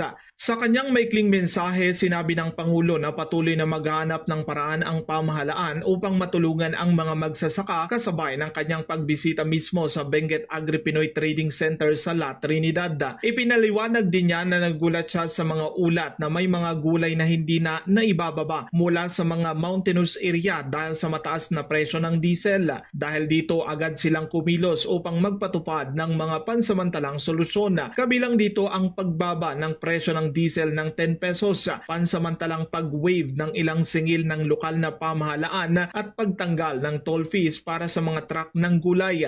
Ang mga 10-wheeler truck na karaniwang nagbabayad ng 3,000 pesos at 4-wheeler truck na nagbabayad ng 1,000 pesos ay pansamantalang hindi muna sisingilin hanggang sa maresolba ang problema sa pagtaas ng presyo ng langis. Dagdag pa ng Pangulo, patuloy ang pagbibigay ng tulong ng pamahalaan, kabilang ang pagsama sa mga driver at iba pang nangangailangan sa tupad program ng Department of Labor and Employment. At ito yung aming tulong para naman, unang-una, matiyak ang ating food supply. Pangalawa, matiyak na hindi masyadong mabigat ang nararamdaman ng ating mga farmer, ng ating mga producer, ng ating mga wholesaler, at matiyak nga na ang food supply naman natin ay patuloy para hindi tayo magkaproblema doon sa presyo ng pagkain at saka sa supply ng pagkain. Mula dito sa lungsod ng Baguio, para sa Bombo Network News, Bombo Benjo Guzman, and this is Bombo Radio Philippines, the number one and most trusted source of news and information. Basta Radio Bombo. Tuloy-tuloy lamang po sa pagsubaybay mga kawombo sa ating 32 fully digitalized AM at FM stations gamit ang ating mga social media page tulad po ng Facebook, YouTube, TikTok at maging sa Bombo mobile app, and of course sa ating dating kilala bilang Twitter, ngayon po itawag na X. Sa Visayas area, sa mga kababayan po natin dyan sa may probinsya po ng Iloilo, nariyan ang Bombo Radio Iloilo at ang ating news, music and entertainment station dyan, ang Star FM Iloilo. Sa Negros area, nariyan din po ang Bombo Radio Bacolod at Star FM Bacolod. Ganon din po sa may probinsya ng Cebu, ang Bombo Radio Cebu at Star FM Cebu. Sa probinsya ng Capiz at mga katabing probinsya, nariyan ang Bombo Radio Rojas at Star FM Rojas. Sa Aklan at mga katabing lugar, nariyan ang Bombo Radio Calibo at yan po sa may Leyte area, nariyan ang Bombo Radio Tacloban. At bago tayo magtapos, mga Kabombo Star Nation, narito sama-sama tayo in union with the prayer vigil for peace. Lord, make us instruments of your peace in a world wounded by conflict, especially in the Middle East, where fear, anger, and uncertainty continue to grow. We turn to God in humble prayer. May He teach us to bring healing where there is pain, love where there is hatred, and forgiveness where there is injury. Where there is division among nations, may dialogue begin. Where there is despair, may hope rise. Where there is darkness, may His light shine. Where there is violence, may courage for peace prevail. We pray for all countries affected by tension and war. May the hearts of leaders be calmed and guided toward justice, compassion, and respect for every human life. May they seek not conflict, but understanding. O Divine Master, teach us not to seek to be understood, but to understand. Not to be consoled, but to console. Not to be loved, but to love. For it is in giving that we receive, in pardoning that we are pardoned, and in letting go of hatred that we are born into true and lasting peace. May your peace descend upon the Middle East and the whole world, upon every suffering family, every frightened child, and every weary heart. We ask this through Christ our Lord. Amen. Yan na po ang kalipunan ng ating balitaan para sa pangtanghaling edisyon ng Bombo Network News, ang back-to-back winner sa Catholic Mass Media Awards bilang Best News Program. Mula rito sa News Center Makati, this is Bombo Radio Philippines, the number one and most trusted source of news and information, Basta Radio. Bombo! For the most trusted source of news and information, visit our website at www.bomboradio.com. Follow us on Bombo Radio mobile app, Facebook, YouTube, TikTok, and X, formerly Twitter. Like, share, and stay connected. Anytime, anywhere. Oras sa Bombo Radio Iloilo, Philippine Standard Time. 1 minuto na nakaligan sa takna sining alauna. Balik na diri sa pagpangalagad sa Bombo Aray Zone 2 sa DYFM, Bombo Radio Iloilo. Standby sa aton sining mga kabombo sa dugang mga balita kag impormasyon. I-check nato ang linya ni Bombo Polina Piliora na may kantanan karon sa sining update man sa kaso sa pagpaniro sa may banwaya sa Pavia. Kung sa diin, ginabawian sang kabuhi ang plant manager sang isa ka bantog siniyang bake shop. Kag pilason sa karon ang ila sining human resource officer. Kag nadakpan gani no, kagapon sining adlaw ang suspitsado nga si Lloyd Katipunan. As per information, naka-file na diri sang kaso nga murder kag frustrated murder. Batok sa nasambitan sining suspect. Sa karon sa aton sining mga kasiman wati padayon sining ginahusisa pa kon bala paano nga nakapang-empleyo pa bilang security guard. Ining nasambitan iyang suspitsado bangod man nga ti makapila na ka beses nga naulamid ang iya sining pangalan sa kaso sa kaso or paggagamit kag pagpinalupok sa illegal sining iyang or iya sining pusel paghupot sang armas sa lutang nakatiro kag nagpinalupok. Sa aton sining mga koturan kag checkeron taman kay may information makita na rabaton dre may kantanan sa kaso sang pagpangalutang sa Banwa iya sa Miagaw Iloilo. Kag subong man ining pagpadulong diri ni Palace Press Secretary Claire Castro sa pagsabat sa pila ka mga nagapanguna sining mga isyu, pero nakaupod gali diri isa sa mga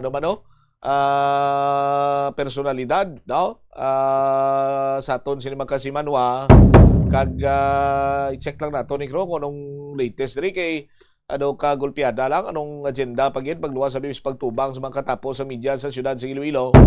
Ano pagin ang agenda sang PCO ka upod sa sining isa ka internet personality man or social media personality sining pagpapadulong nila diri sa bahin karon sa siyudad man sa Iloilo. Check naton si Bombo Pauline Piliora sa mga natipon nga balita. Bombo Pao sa report, please go ahead. Una kita diri Bombo Cham sa may Banwa man sa Pabia no update diri sa nagalumpad nga shooting incident sa Barangay Uno o kan Barangay Ungka Uno Pabia Iloilo sa Abril or gabi diri sa Abril 14, 2026 kung sa diin ang suspect diri among ining si Lloyd Katibunan no kung sa diin subong nga adlaw Bombo Cham pati kayo na ini siya nga mapakasakaan o kung mapasakaan sa kaso nga murder kaga frustrated murder no dito sa bahay man sa Balon sa Saraga kasi dito ini siya kuno ang available so man diri Metro Staff Sergeant o kon kay Police Staff Sergeant Warren Talamor Bombo Cham ang investigator diri sa Pavia Municipal Police Station. So, natikayo na ini siya nga mapasaka. So, magpapatubang na ini siya mo sa iya mandari nga kaso dito ng ipatigayon ang inquest proceeding no sa nasambitan mandari nga Banwa Bombo Cham and nangimatay yun ini siya kay una ini nga na tuyo gid nga 10 AM sa subong adlaw pasaka diri ba ang kaso pag wala naman abisang lang diri nga dokumento ang pag-filing of case mo diri batok diri kay Katipunan and kagi naman ganino yung pahayag man diri ni Police Lieutenant Carita Yungtong ang Deputy Chief ng Pagbiang Municipal Police Station na ang nabilin diri no or ang safe diri or ara sa estable nga kondisyon diri Bombo Cham ang isa man diri ka biktima leading si John Shane na Sambingo kung sa din na mumaling nakakita or at least ining magbutad ang insidente nakita na didlaan nila no or namurutan na inimila Bombo Cham iniman ang suspect naman no sa Abril 14, 2026 nga nagalakat ining duha no kabiktima ining si ang plant manager nga si Divine Grace Castillo kag ining HR officer nga si John Shane Sambingo kagintiro ini sang suspect man kapundo si diri sa karsada sa kay man diri sa motorsiklo kan sa diin nga ginbawian ini siya sa kabuhi sa amuman diri nga adlaw pagkatapos ini nga ginsugod man sa Hospital Bawal Cham. Confirmation bala kabati naton ang nangin pahayag diri ni Police Staff Sergeant Warren Talamor investigator sa Pavia Municipal Police Station. Yes ma'am, subungaga naka-file na kita ni sa aton suspect nga si Lloyd Katipunan, naka-file lang kita sang kaso nga murder kag frustrated murder against sa frustrated murder ma'am and frustrated murder ang sa naton na file. Na naton nga case closed na kay nakilala naman ang suspect kag naka-file na kita kaso sa iya.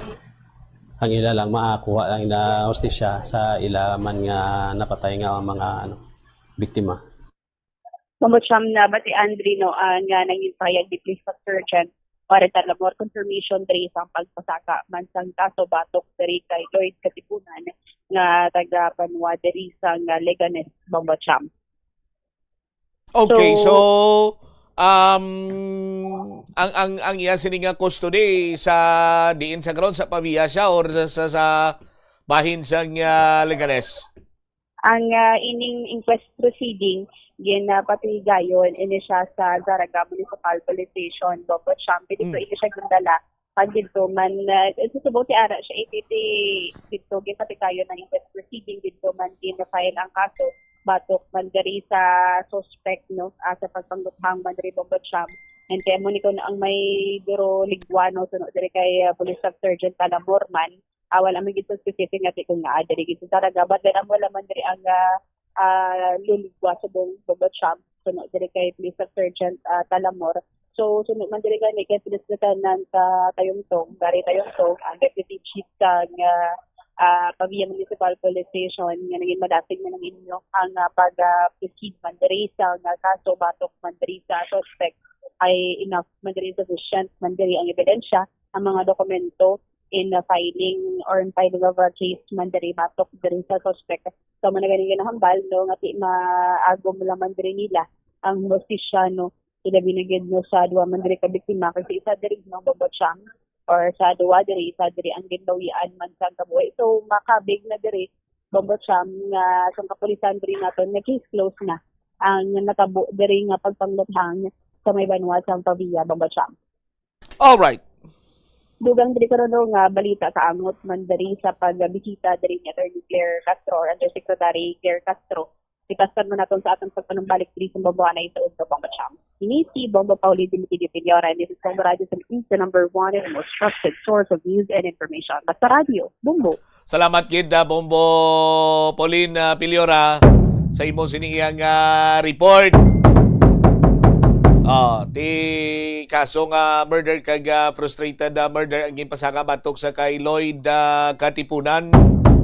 Sa aton sinikiron niya nga mga kabumbo makabig man niya nga hustisya para sa bahin karon sa pamilya sa nga biktima sa sining development nga may kantanan sa sining pagpang luthang mano in close range sang suspitsado batok iya sa mga biktima sa rason nga ti iya sining nahibaluan nga gin subject sa for termination sa iya sining trabaho bilang security guard at the same time among nagamonitor sa mga closed circuit na television kay makapila ini siya ka beses nga nadakpan mga biyan mga biyan nga nagakatulog samtang on duty. Sa aton sinikiron niya nga mga kabumbo ining si Katipunan sandig man sa pagpangusisa sang Bombo Radio may background sang madasig man nga mag-init ang ulo kag nagagamit sang violence sa pagdeal sa iya sining problema. That is why sa aton sining mga kasimanwa sandig man sa pagpangusisa sininaton ini siya ang nakagiman iyang nagtrabaho bilang chief tanod galing ginpahalin man sa punong barangay sa banwa iya sa Liganes. Bangod nga ti nakainom lang to siya nagpinalupok suno man sa payag ni Kap. Nakatrabaho naman ini siya banwa, no? Nakatrabaho ini siya bilang security guard pero gintiro niya man ang iya sining chief officer o ang security officer. Ti pagtrabaho niya security guard bali in charge sa pagmonitor sa closed circuit television masami siya madakpan nga nagakatulog. Ti subject for termination siya. Tiniro niya ang plant manager kag ang HR head.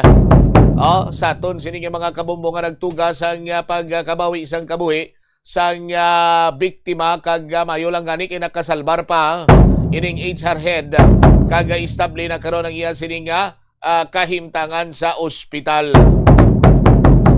11 minutos na nakaligad sa takna sining launa. Standby man kamo kay Chequeron ta pagbalik ta ang balita ni Bombo Jomar Villa. Ini may kang tanan sa pahayag sa mga pumuluyo dira sa may area sa Mulo. Matapos nga ti gindala ni Mayor Raisa Treñas si DPWH Secretary Vince Dizon sa may area sa distrito sa Mulo kung sa diin madugay na nga wala yan na human ining proyekto dirao.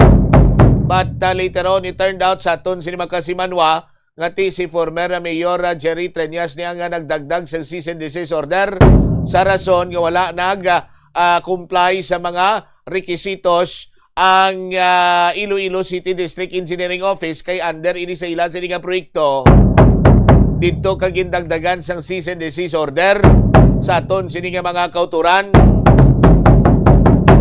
Ti panindugan riya sa previous administration nga dapat magsunod lang ya sa ordinansa kag mga pagsulundan sa sining mga construction bala nga ginapatigayon.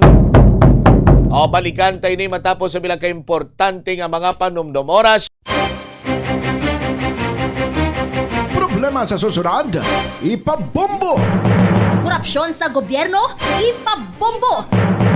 Kakulang sang serbisyo sa matalatapan sang gobyerno, ipabombo! Inhustisya kag hindi patas nga pagtrato, ipabombo! Ipabombo! Programa sang Bombo Radio bilang dalampan sang banwa, ipabombo! Ipabombo! Problema sang komunidad, ipalabot naton sa natunggan kag solusyonan, ipabombo! Ipabombo! Diri lamang sa number 1 and the most trusted source of news and information, Bombo Radio Philippines. Basta Radio Bombo! Sa eskwelahan, ang pag-practice ang good manners and right conduct ang makabulig sa paghimo sang positive, respectful environment para sa pagtuon. Nagapakita ini sang pagtahod hindi lang sa mga manunudlo kundi mangin sa imo mga classmate kag sa school community. Mag-abot sa eskwelahan on time.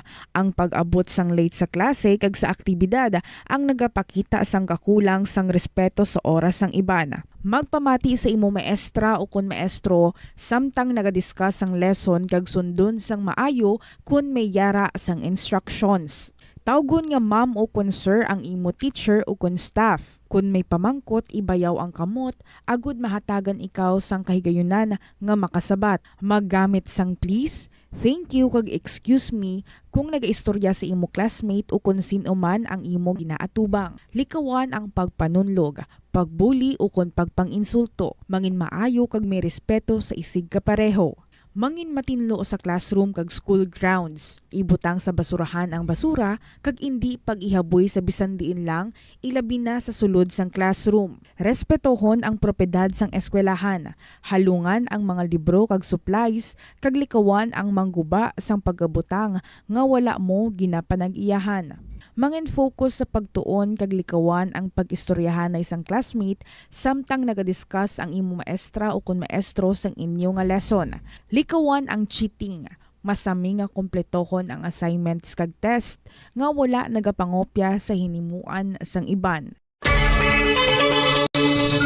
Kabombo! Yari ang isa ka energy saving tip nga dapat mahibaluan mo. Kung nagaluto ka sa kusina, ipasiguro nga husto ang kadakuon o sukat sang kaldero, kasirola o kalaha sa burner nga ginagamit sa pagluto. Makabulig ini para malikawan ang pag-awas sang kalayo sa kilid kag para mas madasig nga maluto ang pagkaon. Sa sili nga pamaagi, makakinot ka sa konsumo sa gatong kag makapamag-an manini sa mga galastuson. Mas nanamian bala ikaw magtuon sa balay ipaanggid sa eskwelahan nga madamo ang tawo? Isa ka panugyan para epektibo ang pagtuon sa balay, amo ang pagpangita sa designated area agud nga matiniran kung ikaw nagasulat, nagabasa o kung nag-review. Pwede man nga lamesa sa kusina o kung sa desk sa go sang inyo nga balay, pero hindi gid maghigda sa imo nga katre samtang nagatuon. Ini bagod nagakatemptar gid ikaw nga magpiyong-piyong tubtub nga dalayon na ikaw nga matulugan. Siguraduha man nga malimpyo kag organisado ang lugar nga imo ginatun-an. Ini nga pahanumdom ang ginadulong sa imo sang the number 1 and most trusted radio network in the country, Bombo Radio Philippines. Basta Radio Bombo! Yari ang isa ka praktikal nga pamaagi agud makakinot sa paggamit sang tubig. Mahilig ka bala mag-order sang iced coffee o kon milk tea kag ipa-deliver sa imo workplace? Kun The Farmers Bazaar, your traditional public market with the touch of Plazuela Dos, ang isa ka lugar nga gintukod sa tion kag sa kasagsagan sang COVID-19 pandemic nga may tinutuyo nga maghatag sa imo sang safe marketing experience. Subong nga ang COVID-19 hindi na gid man dako nga pamahog kag nagapakadto na kita sa next normal. Rest assured nga ang Farmers Bazaar will further evolve agud nga magpadayon sa paghatag sa inyo sing satisfying marketing experience. The Farmers Bazaar. Sa lower level, tara na pahamtang ang fish, poultry kag meat section para naman sa inyo mga kinahanglanon nga prutas, utang kag iban pa, magbisita sa upper level, pinaagi sa paggamit sa hagdanan o kon sa pagkadto direkta sa parking lot. The Farmers Bazaar, your traditional public market with the touch of Plazuela Dos. Ang kalibutan ginakabugusan sang 71% sang tubig ukon kadagatan. Kag ang kadagatan nagabulig sa pagtugas ng tubig nga aton mainom kag hangin nga aton ginahaklo. Gani aton halungan kag imentenar ang malimpyo nga ginaagyan sang tubig kag mga kadagatan. Sama Plazuela de Iloilo, Billboard of Activities for April 12 to 18, 2026. Oldie Goldie songs will again fill your weekend as the Technocrats Band ang natalana nga maghatag sa inyo sa one great musical blitz sa concert at the plaza sa Abril 18, Sabado, mag-aumpisa alas 6 sa gabi. Sa tion sa musical show, napulo ka mga matahom nga Plazuela de Iloilo mags kag madamo pa nga iban ang igaparafol sa mga suki sa Plazuela de Iloilo. Sa Abril 19, Domingo, ginaagdang tanan nga mangin kabahin sa Eucharistic celebration nga paghahiwaton sa Latolda sa among adlaw alas 11 sang aga. Sa tion sang Holy Mass, ipangamuyo naton sa Ginoo nga iatandugon ang kasing-kasing sa mga lideres ng warring countries nga pilion ang peaceful means over deadly means to resolve conflicts. Plazuela de Iloilo, we remain to be one with you in the common hope for a better community and a progressive country in 2026. Hindi ako ne. Kada 39 segundo, may isa ka tawo nga nagakabiktima. Oras sa Bombo Radio Iloilo, Philippine Standard Time, 19 minutos na nakalikan sa takna sining launa. Balik diri sa pagpangalagad sa Bombo Radio sa DYFM Bombo Radio Iloilo. Stand by sa aton sining mga kabubo sa dugang mga balita kag impormasyon unahon tanay ning good news kay may winner kita. Narito ang nanalo ng special prize ng Bombo 60th Anniversary Exclusive Edition na AM/FM Transistor Radio plus 500 pesos cash. Ari karon sa aton sining kamot, kinauyatan ko ang aton sining winner. Ang yan sining proof of purchase R Florete coupon. R Florete coupon taga 61 anyos ang yan sining edad. Taga Barangay Kaingin sa distrito sang La Paz. Congratulations Maria Bing de la Cruz. Maria Bing de la Cruz, gilaway ikaw ni Bombo Cham. 20 minutos sa kaligan sa takna sining alauna. Mayara ikaw sang 20 minutos or 20 minutos 24 oras sa pag-claim sa imo sining premyo. Maria Bing de la Cruz ang 500 pesos nga cash kag limited edition nga radyo kay bangon man ikaw special draw winner nagahulat na diri sa imo. Ang radyo wala na lansang sa isa lamang kay stasyonan. May LED light, may flashlight kag sumuman sa ton sining mga kauturan bisan din mo lang niya dalon makasagap ni sang tawag siya ni makasagap ni sang signal. No? Makasagap sa signal kag wala na lansang sa isa lamang ka-istasyonan plus 500 pesos sa cash. Salawat Maria Bing de la Cruz, gilaway ka ni Bombo Cham, may mo siniga proof of purchase R Florete coupon. Congratulations. 21 minutos na nakaligad sa takna sining launa. Check nato this time si Bombo Jomar Villa. Inimay kantanan sa sining balita ni Bombo Jomaro nga mga pumuluyo ti nagalaom nga once and for all mahumana ining proyekto dira sa bahin sang distrito sang Mulo para nga ti matapos naman ang problema sang mga pumuluyo dira nga apektado bangod sa sining pauntat sining proyekto nga naglawig sa duwanak nung tuig.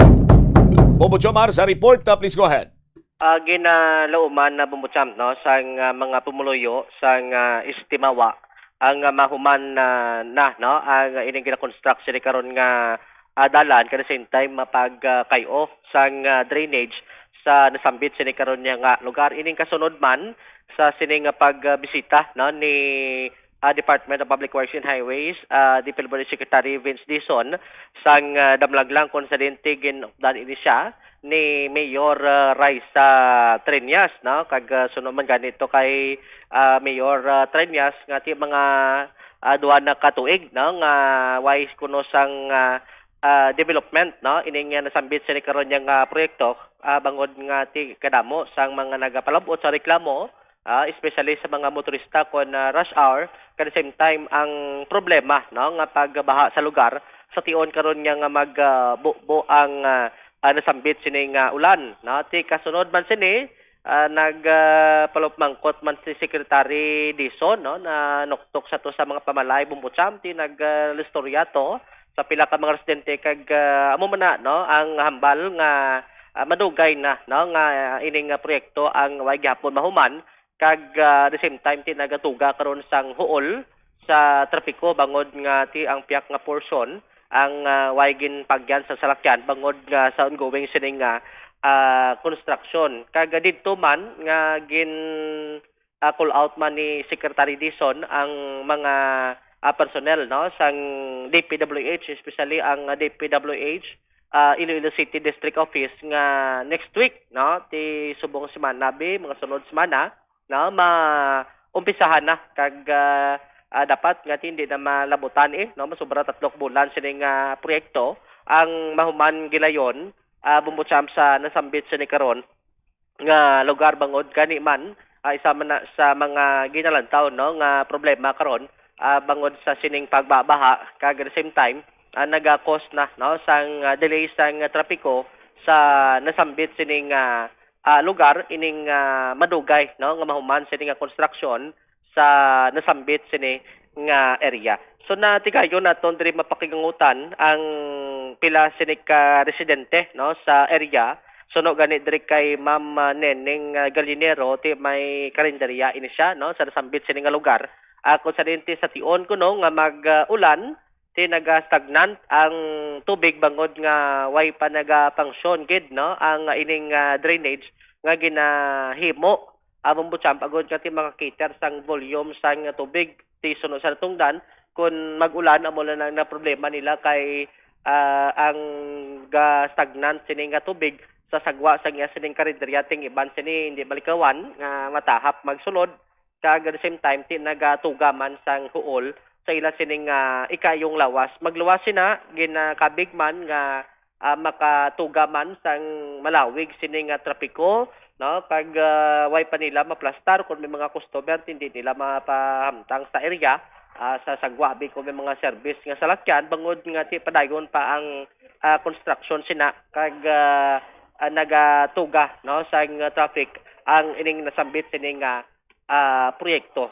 Tiga pasalamat ano tungdan nga ti sa kadamo no sang proyekto sa Pilipinas isa ini sa gipadulungan man sang DPWH tigalaom diri natungdan nga mismo no ang DPWH secretary magmando may ara sang nagakego sining akto no agod nga masolusyonan ang madugay na sila nga palabot man sining reklamo no sa talatapan karon sa aton sini nga gobyerno Bumbucham. Aribla ang nangin kabahin sa pahayag ni Neneng Galinero ang isa diri ka tagiano sang karinderya sa interview diri sa Bombo Radio. Kay para nga makayo na. Ano ka budlay kisa sa mga nagalabay nga mga motorista diri mo sa lakyan no? Pos ka traffic? Oo, kung kisa akapin pa may klase. Ay. Kung mag-ulan, ano nami man ang flow ka drainage de? Ay, hindi man. Hindi git. Kaya wala pa matapos. Oo. Stuck up din sila yan. So, bali ang stagnant, dara sagwa nyo daw, stagnant ka? Oo. Di pa nga pilang adlaw mga bus? Hindi man dasig man, basta mag-untat na gawang ulan, mga isa ka oras mag-untat na, absorb mo sa dayon. I see. Okay. Kaya nung reaksyon nyo paggambal si Secretary Dizon, dapat tapuson hindi na malabutan, 4 bulan, 3 bulan. Ay, mayo Kasi matapos na, no? Oo. Adlaw, may kayo, may nakita ang trabando. Obra. Kasi dito, may iban ka, kalabanan dito sila, obra. Pero kung... Kailangan, ano ka damo ang mga gobra? Hindi lang ko, wala ko mamaisip. Kasi, sa ako, man ko di. Pero kung ikaw do satisfied ka man sa performance, sa trabaho? Sige, wala pa matapos. Sige, dam. Okay. namatian si Ma'am Neneng Gallinero, Bombo-champ ang nagiya sa karinderya sa sambit sining lugar. Gin check ta drio ang project billboard sa sambit sining area kung baratisan o gid man ang estimate sini nila nga matapos no kay dumdumanta last year aron na mo no ang inisambit sini karon nga proyekto. Ang kontraktor amoning Noes Builders kung sa diin ang contract cost ni mga 19,780,000 pesos.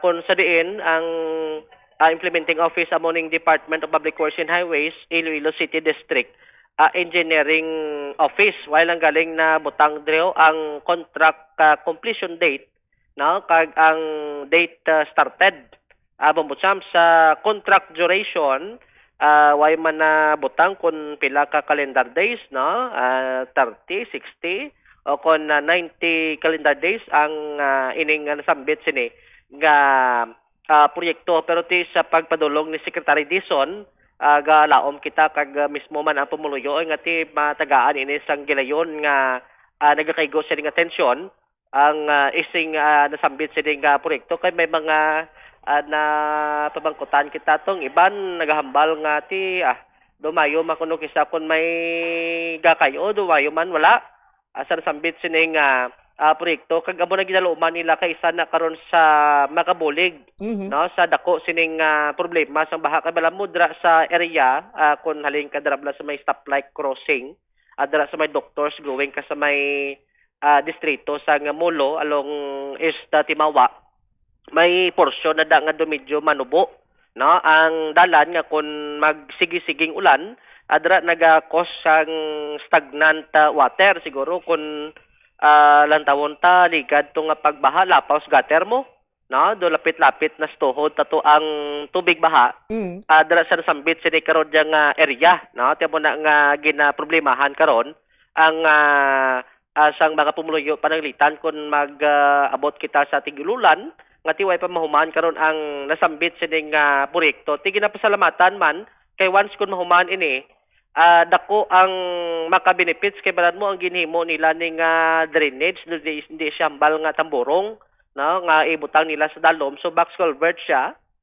Bombo-champ so mo nang ano nila no plastar nila kutkutan nila sa dalom ang dalan kag dra nila butang ang mag-survey sini karon agyan sang tubig ti dako no dako ni sang klase sang pagka box culvert kun nang tawon ta siguro kun magdupa ka o lapaw-lapaw las kamot mo no do sursobra la siguro mga sak metros ning kalapadon sang ihamtang nila sining box culvert no pero way pa man matapos pero may pila na ka mga napag-install na Bombo-champ galing tindi pa na siya mag-functional bangod way pa man naga-connecta tanan unless nati kun maubos na kag maplastar na yun that's the time siguro ti function siya kay balaan mo daw mo na siya ang main sining source o kung alagyan sang tubig exit adra sa may Estimawa ang lapos siya na dodra na siya ma-connect sa may stoplight no dra sa may crossing doctors bla tapos ang information nga do dito siya ma-exit sa may Iloilo River no kay do mo nang pinakalapit kung para nga do diri sa exit sa pakadto sa Iloilo Fishing Port no ti nakadepende na kung mahuman na no masapol na nila kay estimated na to do mga masursobra pa siguro mga 50 no mga 50 to 100 meters ang kalayoon nga way pa karon plastar no kagad way pa mahuman Bombo-champ sa nasambit sini karon nga proyekto sa area. So amo na no ang pinaka-latest sini karon kag ang iban siniti sa mga estudyante amo man na gani ang iban gahambal nga kun aga naga-cause sang traffic no sa area ng malapit na sa isa ka bulutuan na Bombo Jomar sa isa ka universidad. Kisa mo na naga-cause sang traffic kun halin sila sa mulo kag kun amo man kun halin ka diri sa may sa may area karon sang infante, no? Bumbutsam kay ang mga salakyan nga nagapadulong kung halin ka dirabi sa may area karon sang Dalan Delgado, alapos ka dira sa may Estimawa, hindi dali makadiretso bangod nga ang dalan, ang piyak sining nga lane ang gin-occupy karon sang sining construction, no? Nga sa karon amo na, no? Ang ginatagaan sa atensyon bangod nga duway pa mahuman tub-tub subong Bumbutsam. Di kay Kumo nga ginbisitahan to sa alkalde, ara man ang tiglikom sa Department of Public Works and Highways, ara ang Regional Director, ara ang District Engineer. Ginpromisa man nga within 3 months sa tapuson ini ginalawman sini naton nga magtawhay na dira Bombo Jomar para nga hindi man makatugas ang huol sa mga estudyante kag subong man para sa mga naganegosyo man dry hindi man magperdido ilan sining negosyo. Amo gani ti ligad to pag ulan-ulan dra ta nag-live mo na sa area naglusong ta to pero ti may butas man ta na may butas ta kay astas tuhod na Bumbutsam duay makalapaw pero ti amo tong sentimento iban sini mga nagatsangge amo tong problema nila ti bisan tag 5 at pulo lang tani na masupot pa na galing ti kay bangod nga taas ang tubig na ang iban ti di na makalusong bangod nga stagnant amo nang isa sa ginalantaw sini karon nga problema man sang pumuluyo sa nasambit sini nga lugar Bumbutsam. May may pagwa man nga video diri sa Secretary Dison, no? Dugin post naman gani ni sa ila sining Facebook page sa DPWH. Basi bla maripat ang kontraktor Bumbutsam para bla basi pabati ta, no? Ang mando, no, ni Secretary Dison nga next week, no, ti ang pagkabalutan next week kay subong semana sa nagbisita mo, no, ti mga sa Lunes, no, laban-laban makaumpisa na kag kung paano nga mapadali ang construction ang ining paghuman sang road and the same time drainage construction sa nasambit sa ding lugar. Aribla no ang kabahin sang pagpadulong ni Secretary Dison upod si Mayor Trinas ti Tagalog mas Mayor no, malamot ti Tagalog mas Secretary Dison mo. No, Bumbutsam aribla ang ilang inspeksyon sa sambit sining lugar. Ha? Which one? That one? The whole thing. Until there. Iniwan. Problema ko dito, RD. Walang nagsabi sa akin na may problemang ganito nung last akong pumunta dito sa Iloilo. So, ano bang status nito ngayon? Suspended? Yes po, suspended po. Isipin mo, 2 years, nakikita ng mga tao dito, minumura tayo araw-araw dito. Sorry pagtutulungan namin ni Mayor, we will finish this in 3 months. Finally. Kawawa naman yung mga students, di ba? Buti na lang sinabi sa akin ni Mayor ito. All the carinderias there are all putting their waste food on the drainage. Plenty of rats and flooding. No, we'll fix it. And this one, it's already 2 years na daw. We have to work together. Tama na yung dati na hindi kayo nakikipag-usap sa mayor. Hindi pwede yun. I want this started next week. Si Secretary Dison na Bumbutsam ti Doga Plutmer sama si Secretary Dison kung paano nga napalabot man sini sang pumuluyo, no, mayuman siya kahit at least sa pumuluyo man halin no, ang concern, no, kung ano kabudlay ang sitwasyon sa nasambit sining lugar kung pananglitan nga hindi pagyapon, no, mahuman ang nasambit sining proyekto Bumbutsam. All right. Ini si Bombo Jomar Consumo Villa. This is Bombo Radio Philippines, the number one most trusted source of news and information. Basta Radio, Bombo! Salamat gid Bombo Jomar Villa sa imo sining follow-up report di ginapaumpisahan na sa masunod sining semana kag dapat sa sulod sang 3 ka bulan mahuman na ini di bantayan ta sa aton sining mga kabumbo. Pero kung inyo pa sinima dumduman kagapon na talakay naton Kag mismo gani nag-post man diri si former Iloilo City Mayor Jerry Treñas nga siya ni ang nagdagdag sang cease and desist order, no? Kag ang kabangdanan bangod nga tiway nag-comply gani isang mga nagakaigo sini iya nga mga requirements sa bahin sang city government. Amoy nang rason kung agin dagdagan ini isang cease and desist order ni former Mayor Jerry Treñas sa aton sini nga mga kabombo. Oras naton diri sa Bombo Radio Iloilo Philippine Standard Time, 38 minutos na nakaligad sa takna sini nga launa. Pagbalik ta, balikan ta linya ni Bombo ko Paulina Piliora. May kantanan sa sining agenda ni Presidential Communications Office Secretary, Assistant Secretary, or Undersecretary Claire Castro. Nga nagpadulong din siya kag may upod siya nga isa ka social media personality. Kag one thing in common sini nila daw amunis lang isa man sa nangin target kag nangin topiko sa isa sa mga channel or page sa isa ka vlogger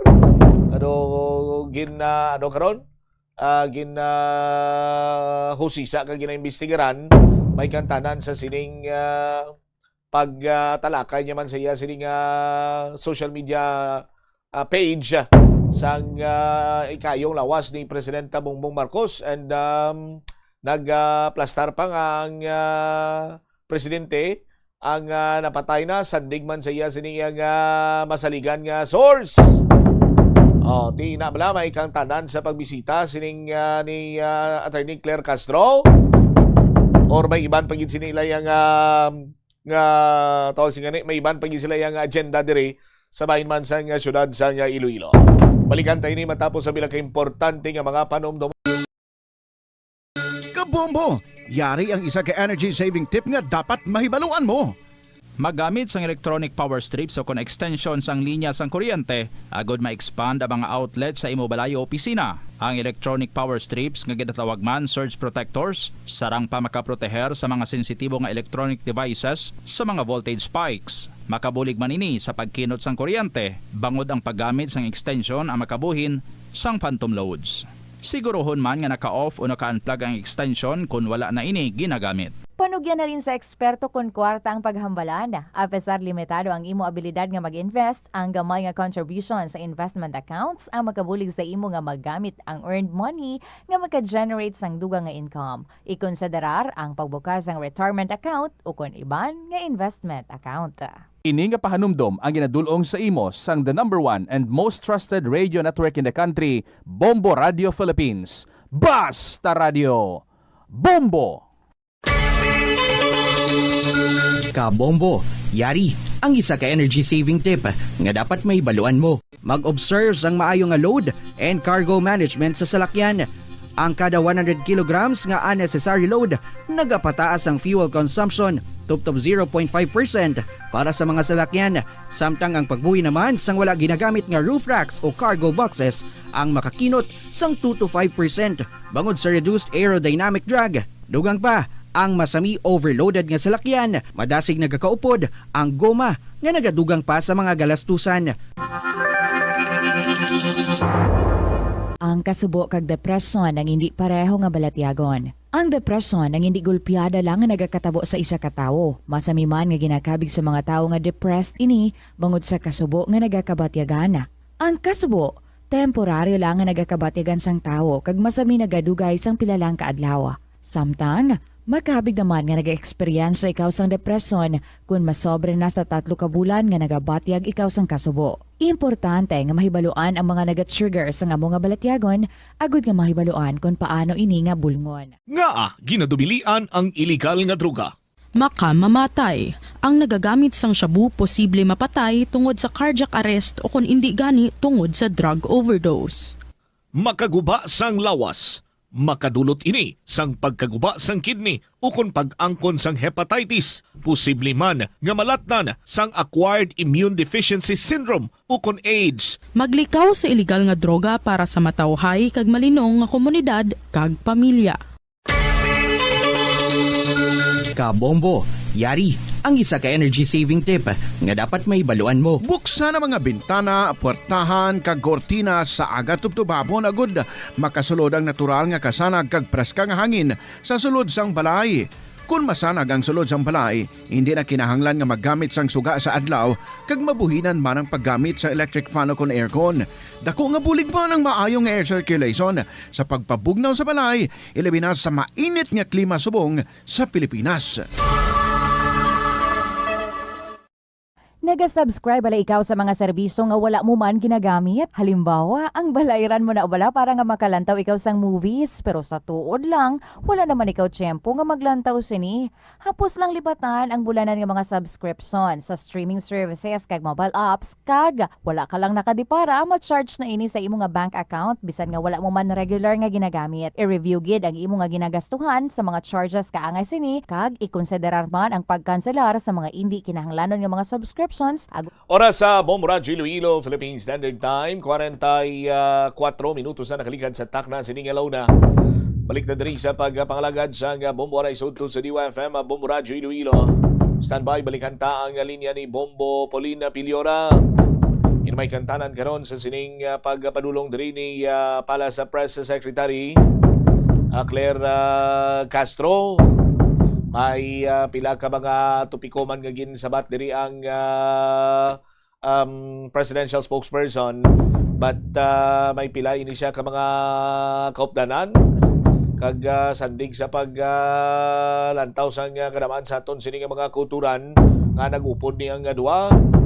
Ano may plano sila diri sa bahin sang syudad sang Iloilo? Ilabi pa lately nga naging subject man ini sila sang kritisismo sa bahin sa isa man niya ka social media personality. Himalonta sa mga reports sa kagasubong man mga pagpanghusisa ni Bombo Polin sa sining pagbisita diri ni Presidential Press Secretary Claire Castro. Bombo Pao, sa report, please go ahead. Din patugsudahan diri ni Attorney or Undersecretary Attorney Claire Castro Bombo Cham ang pamangkot kung inibla si Marcos, handain ni siya kung in kaso nga magpauli diri sa Pilipinas, meaning si Representative Zaldico, bangod kung madumduman diri naton sa asod-asod man diri issues of flood control project. Ang panghambal diri nga mga pangalan si Representative Zaldico kung sa diin nadalahig ini or ginatudlo ining presidente nga isa man diri kuno sa naulamid man diri sa flood control scandal. Bombo Cham pahayag diri ni Yusek Castro, balik niya ang pamangkot, Bombo Cham, kung bala, si Zaldico hadain niya siya sa pagsugid ng kamatuoran man, Bombo Cham, kung sino man din iyang kapdanan. Apisar ko no, nga wala pa ini siya, agi na pasibangdan, pero sway nga mapauli ini siya sa diri man sa bahin no, or diri sa bahin no, sa pungsod sa Pilipinas, ato bangon diri niya, kung ano man din questionable man diri sa flood control scandal Bombo Cham. And pahayag diri ni Castro nga bangod nga isa ka pugante diri no kuno si ko inanglan diri niya or pugante ini siya na cancel din iya nga passport inanglan diri niya kuno nga bagtuuli man diri sa Pilipinas pag sinuwan dira kuno hindi malipay nga na tigayo na ato siya ma-intercept na nadakpan dito sa bahay ng Czech Republic. And probably kuno and definitely nalipay kuno diri ang presidente sa Siliman nga balita Bombo Cham nga nadakpan na ini si Representative Zaldico. At isa rin na daw nga wala man diri pa sang patod nga ginasilindig nga ginatudlo gid siya tanan, but then kinanglan niya diri ato bangon bagpulo man diri siya sa pungsod sa Pilipinas. So kasabi ko no before 10 nga mismo diri no kung madumduman diri natin ay makita man sa social media post diri sa presidente na sa mismo ang nag-release man sa information ng kaupod ini sila kagabi ng istorya na man di Secretary Dave Gomez no sa Presidential Communications Office po diri si Yusek Castro Bombo Cham. Ibabati natin ang naging pahayag ni Undersecretary Claire Castro. Kagabi po ay siguro bago mag-alas 10 ng gabi ay nakausap po tayo ng Pangulo kasama po natin si Secretary Dane Gomez at ipinaalam sa atin yung pinaka-update sa pagkaka-update dito kay dating Congressman Salito. At siya po ang nakunang nagbalita, nag-post ng update patungkol po dyan.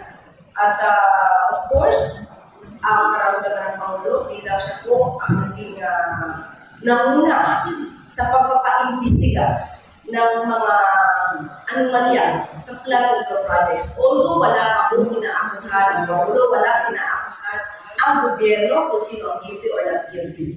Pero kung kayo ay nababanggit na maaaring may kinalaman, nararapat lamang po na imbestigahan. So ngayon po na may kaso, dahil ang pagkakaiba naman po kay Saldi ko, meron na po siyang kaso at ang kanyang passport po ay cancel. So lumalabas na siya yung fugitive.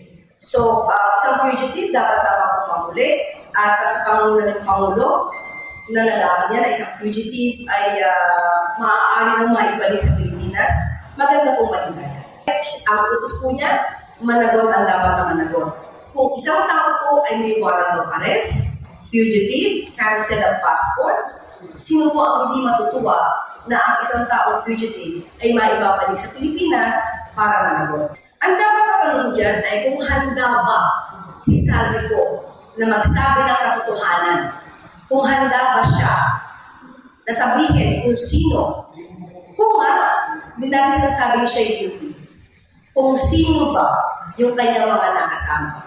Ang Pangulo, ulitin po natin, ang siyang nagsimulang magpa-imbestiga ng maanulyang flood control projects. Siya ang nangunang magpa-imbestiga ng di umanong korupsyon. Ang Pangulo ay handang makinig sa lahat ng mga aaring sabihin ng mga taong involved at dapat na managot sa taas. Pambacham na ba si Andres si Undersecretary Claire Castro sa Gadong Andres pagbisita man sa syudad sa Iloilo. May few transactions lang ini siya, Pambacham na Sagina, bibisitahan na ini siya dito sa bayan sa Isip University, Pambacham.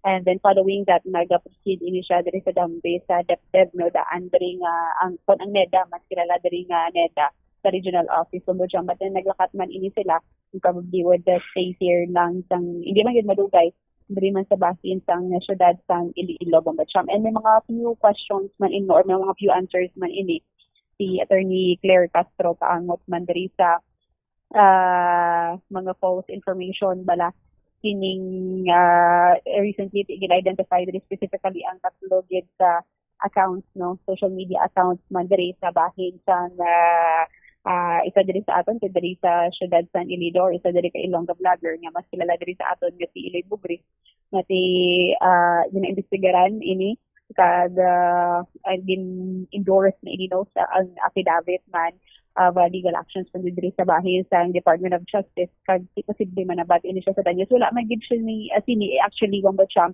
nati siya lang mang isa kung sino pa diri kuno ang nag-spread ng false information. Wala man ginalimit ang mga masiling din natin ngati nagahambal diri sa ilaman nga opinion only kuno false information ngati wala man kuno diri sang kamatuoran batok diri sa estado sa ikayong lawas ng presidente Pambacham.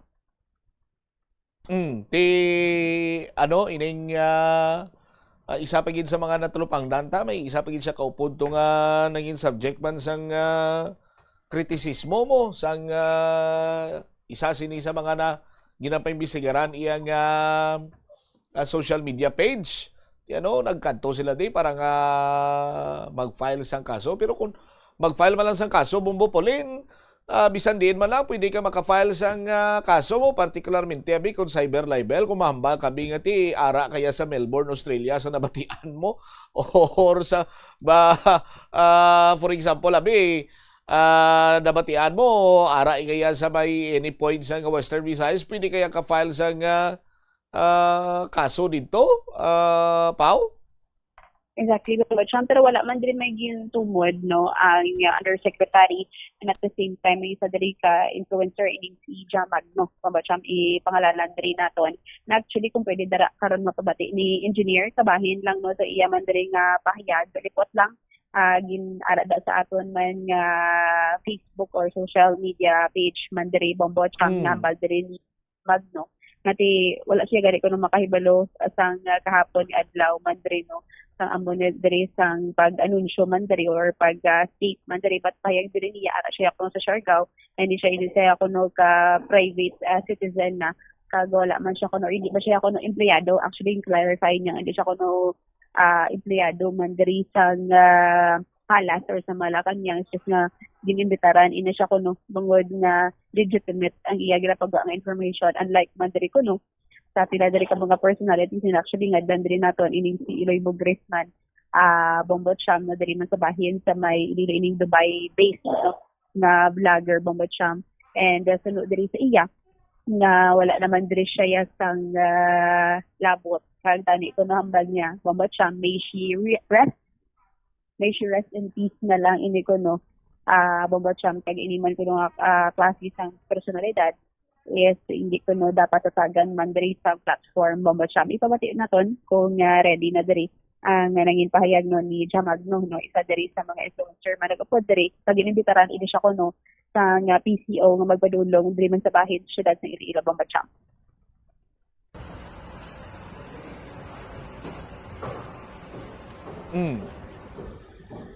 Ang isa guro, attorney? Engineer? Engineer. Ang may mic. Ang wala mo bumbupaw si engineer, huwag kakilala kay Jamagno. Gani man. Anyway, arrange tato na, engineer, nalabyan mo na. Sa dalom-dalom gawa, nakaitom na, amo na siya. Hindi, babaw. Ay, hindi na mo, ang Jumar niya kanilita ang hina. Anyway,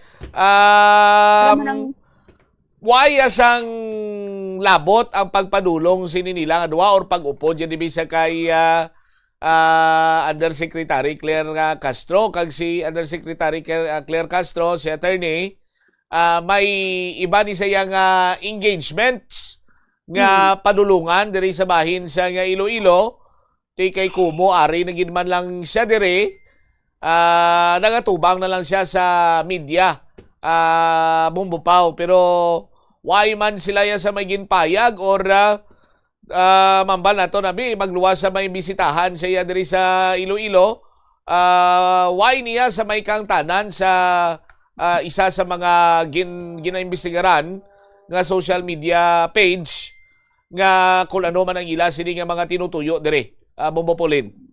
Yes, exactly, Bombo Cham. But then, amo na no, wala sa official statement dere. It's just nga, dere man sa, actually, kung madumduman natin last time, Bombo Cham, amo ining si Jamagno ang gindekaraman dere nung persona ng data.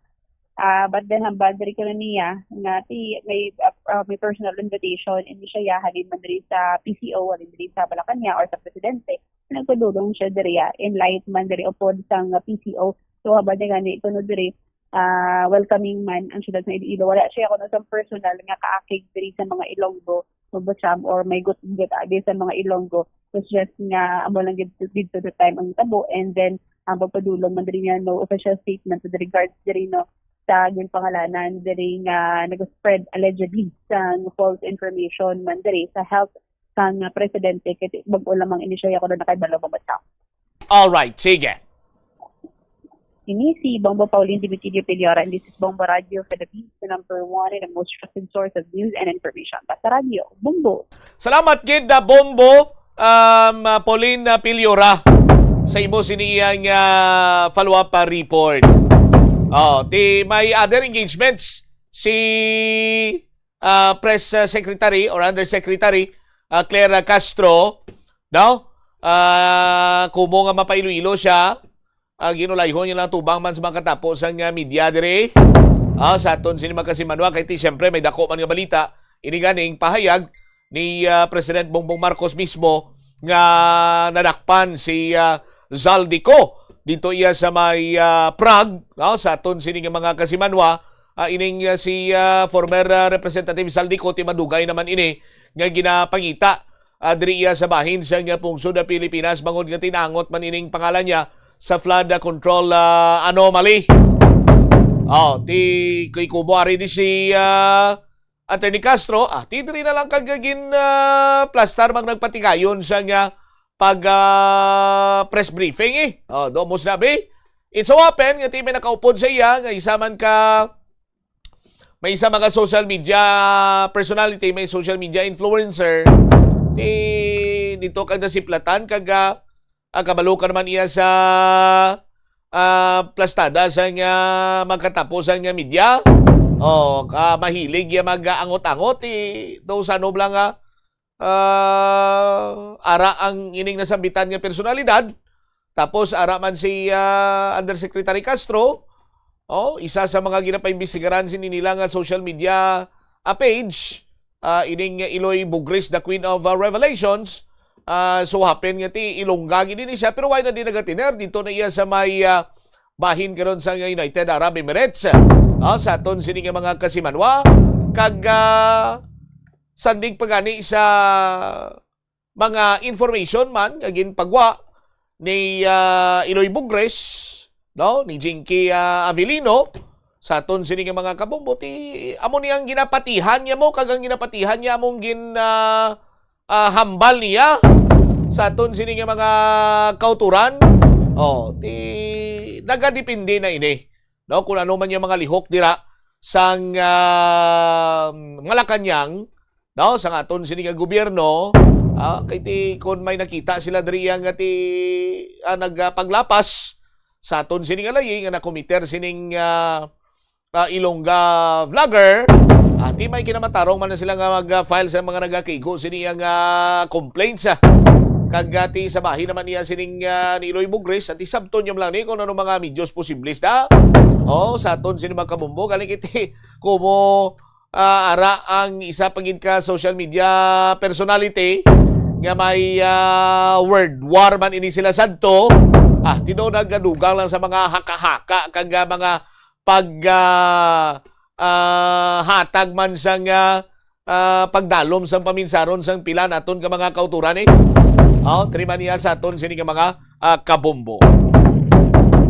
Ang oras naton impunto 2:00 na diri sa pagpalayag sa nga bumuanay sa udto. Standby na kamo sa kapon lamang program sa aton sini nga pagpangalagad, no, kag subong man bantayan ang iban sini Manusem Public Affairs Program sa Bombo Radyo Iloilo, no. Itugyan naton ang iban kag dugang pagin sini mga balita later on sa iban sini naton iya nga pagpalayag. Ini mo laga ni mo ang kurmaan, Bombot Shama Blanco Vergabilin sa imo. Sang mananay nga hapon, may God bless us all. This is Bombo Radio Philippines, the #1 and most trusted source of news and information, Basta Radio Bombo! Agud makalikaw sa food poisoning o kung paglain sang tiyan, sundo ng ining mga pahanumdom sa pagpreparar sa mga pagkaon kag ilimnon. Manghugas ang kamot kag ipabili ng katinlo antes kag pagkatapos ang paghimos. Kung nagamasakit, likawan ang pagpreparar sang pagkaon para sa iban. Siguraduhon nga naluto sang husto ang pagkaon. Kung mahimo, kauno ng pagkaon samtang mainit pa. Siguraduhon ang katinlo sang pagkaon agod ang selebrasyon mangin mas malipayon. Kabombo, yaring isa ka energy saving tip na dapat mahibaluan mo. Bisan naka-off, nagakonsumo gihapon sang kuryente ang printer kag iban pa nga mga gadgets. Ini ang ginatawag nga phantom power. Mas makinot kung i-unplug ang mga ini o kung ibutang sa switchable power strip bag-o magbiya sa opisina. Makabulig ini para hindi mauyang ang kuryente kag mabuhinan ang bulanan nga bill. Paano ipabilin nga matinlo ang ginakaon nga mga prutas kag utan? Dapat nga regular ang paghugas ng kamot nga may habon sa sulod sang 20 segundos bag-o kag pagkatapos mag-uyat sang anuman nga butang. Hugasan sa maayo mga prutas kag utan gamit ang tubig bago ini kaunon o kun isimpon sa ginaluto nga pagkaon. Likawan nga maggamit sang habon o kun bleach o kun anuman nga kemikal sa paghugas sa mga ini. Lutuon sa maayo ang mga utan agod mapatay ang mga mikrobyo nga nagatapik diri. Kung ikaw may ubo o kun sipon, mas maayo nga itugyan na lang sa iban nga miyembro sang pamilya ang paghanda sang pagkaon agod malikawan ang cross-contamination. Ini nga pahanumdom ang ginadulong sa imo sang the #1 and most trusted radio network in the country, Bombo Radio Philippines. Basta Radio! Bombo! Kabombo, yari ang isa ka energy saving tip nga dapat The Farmer's Bazaar, your traditional public market with the touch of Plazuela Dos, ang isa ka lugar nga gintukod sa tion kag sa kasagsagan sa COVID-19 pandemic nga may tinutuyo nga maghatag sa imo sang safe marketing experience. Subong nga ang COVID-19 hindi na gid man dako nga pamahog kag nagapakadto na kita sa next normal. Rest assured nga ang Farmer's Bazaar will further evolve agud yung magpadayon sa paghatag sa inyo sing satisfying marketing experience. The Farmer's Bazaar. Sa lower level, tara na pahamtang ang fish, poultry kag meat section para naman sa inyo mga kinahanglanon nga prutas, utang kag iban pa, magbisita sa upper level, pinaagi sa paggamit sa hagdanan o kon sa pagkadto direkta sa parking lot. The Farmer's Bazaar, your traditional public market with the touch of Plazuela Dos. Yari ang mga importante kag praktikal nga mga pamaagi agud makakinot sang tubig. Sa kusina, magamit sang yahong o kon labador sa paghugas sang mga ulutanon o kon prutas. Magdesignar sang baso o kon water bottle agud gamiton sa bilog nga adlaw agud indi magsigi panghugas sini kada matapos ang pag-inom. Kung aksidente nga may nahulog nga ice o kon yelo, indi ini pag-ihaboy. Sa baylo, ibutang ini sa mga masitera sang tanom. Kung may bilin man nga yelo o kung tubig sa baso nga ginimnan, tipunon anay ini sa balde agud ibunyag sa mga tanom antes hugasan. Kabombo! Yari ang isa ka energy saving tip nga dapat mahibaluan mo. Bangod sa mataas nga bill sa kuryente, may mga panimalay kag opisina nga nagagamit sang solar. Isa ini ka maayo nga investment gani indi pagtuguti nga ini ang mausik. Antes magpatakod sang solar facility, siguraduha nga safe ang imo solar installation na pinaagi sa pagkuha lang sang mga lehitimo nga suppliers. Likaw sa desgrasya, likaw sa budol kag sigurado nga tipid sa kuryente. Hindi lamang sa jeans o kung tugas ang katigulangon ang rason sang hair loss o kung pagkaunot sang buhok. Natukiban sang health expert sa South Korea nga ang hair loss ang tuga sang environmental factors. Sa bugos nga kalibutan, nagalabot sa 4.2 million ang nagakapatay bangod sa outdoor air pollution suno sa World Health Organization. Mas sobra 90% sang populasyon sa kalibutan ang nagaistar sa populated areas, sa diin ang heart attacks, aggravated asthma, irregular heartbeat kag poorer lung function ang pila lamang sa epekto sang air pollution. Kabombo, yari ang isa ka energy saving tip nga dapat mahibaluan mo. May lain-lain nga pamaagi para makakinot sang gas kung magluto sa kusina. Isa na diri ang pagpreparar ng daan sang tanan nga mga panakot sa lutoon nga menu. Sa sini nga paagi, mangindiri-diretso ang pagluto. Mas marasig ang imo trabaho kag sigurado nga wala sang mauyang nga gas.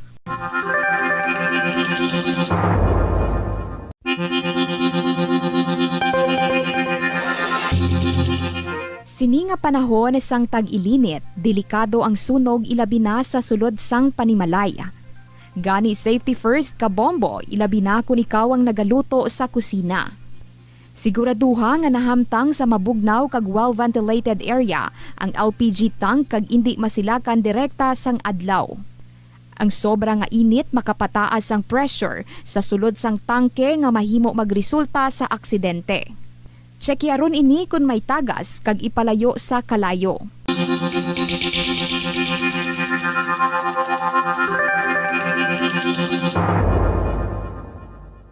Sa pagbugtaw mo sa aga, cold baladayon nga tubig ang imo ginainom? Ay, dali lang, wait a minute. Para sa ininit. Suno kay Dr. Deborah Weatherspoon, isa ka advanced practice nurse, mas maayo nga mag-inom sang alabaab nga tubig sa aga. Paathag ni Weatherspoon, iniya nagabulig sa lawas nga magpagwa sang toxins kag naga-improve sang imo blood circulation. Sa mga babayi, ang pag-inom sang alabaab nga tubig ay nagabulig man kung ikaw nagasuprer sang period cramps. Kabombo! Yari ang isa ka energy saving tip nga dapat mahibaluan mo. magdesignar sang green officer sa kada departamento. I-check ang suga, aircon kag mga equipment bag-o magbiya o kon magpauli. Siguraduhon nga nakuha sa saksakan ang tanan nga appliances o kon computer. Ilabi na kung weekend nga malawig pa ang inadlaw antes ang pagbalik sa opisina.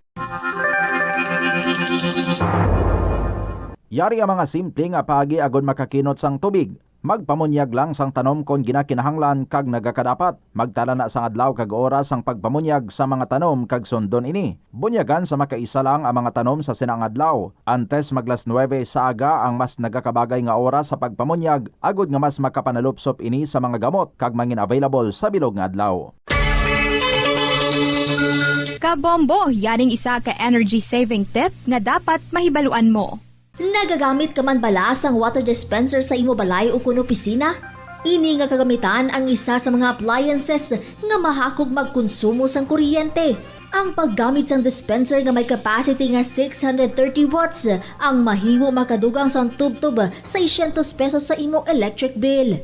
Gani para makakinot sang kuryente, ipasiguro gid nga ma-unplug ang water dispenser sa imo balay ukon sa opisina kung wala na ini ginagamit.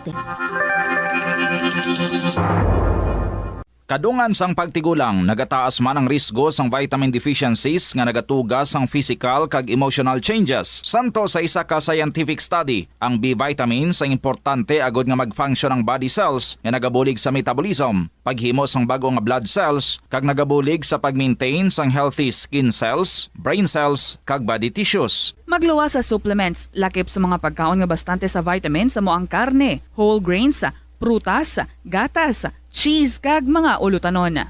Paborito mo man bala kaunon ang prutas nga saging kabombo? Nakahibalo ka bala? Nga ang Pilipinas ang ikaduha sa pinakadako nga exporters ng saging sa bilog nga kalibutan. Sandig sa United Nations Food and Agriculture Organization, ang pungsod ang naka-export sang 2.93 million metric tons sang saging sa tuig 2025.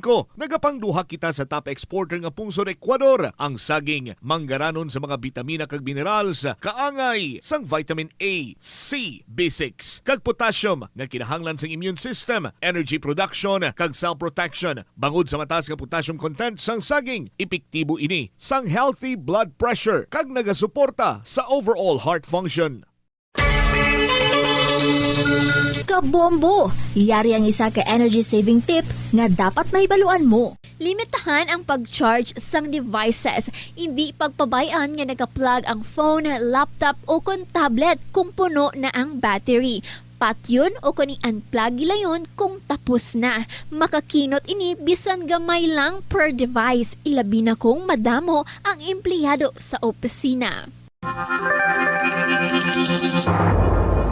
Wala sang adlaw nga ginapili ang mga aksidente. Gani ari ang mga tips nga dapat tandaan sa tion nga nagamaneho.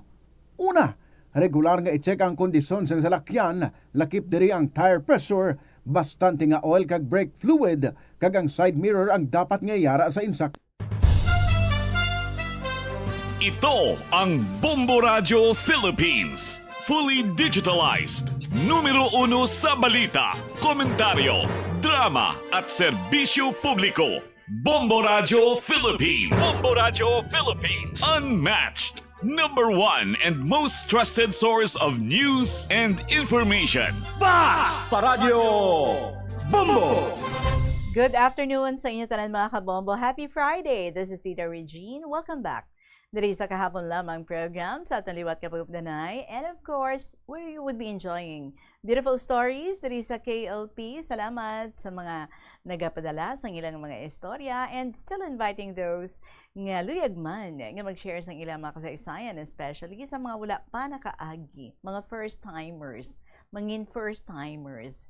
Feel free nga magpadala sa inyo mga kasaysayan sa kabuhi. I-email ninyo ina sa bombo_iloilo@bomboradio.info or sulaton. And then ipadala sa kahapon lamang program, DYFM, Bombo Radio, Iloilo, Sky City Tower, Mapa Street, Iloilo City. Hello lang sa mga bag-ubog talda, energized, kay naka-power nap na. Sige, ready na kita to give you our song sa sininga hapon, and this is from Steve and Nicole Pedro. hanggang kaibigan. This is Tita Regine welcoming you sa Kahapon Lamang program.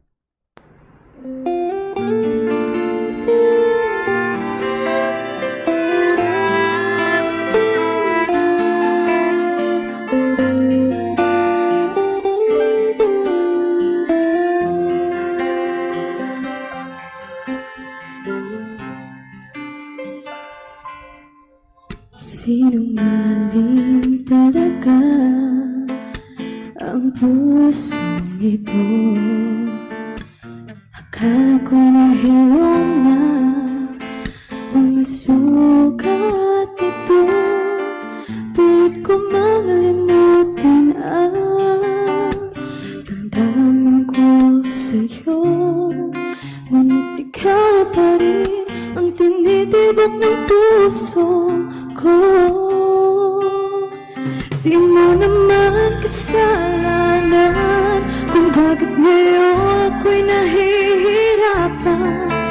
Di na sana magpumilit pang nasuklayan ang pag-ibig ko.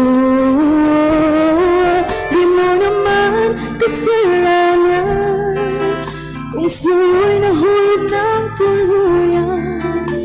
Pasensya na, minahal kasi kita.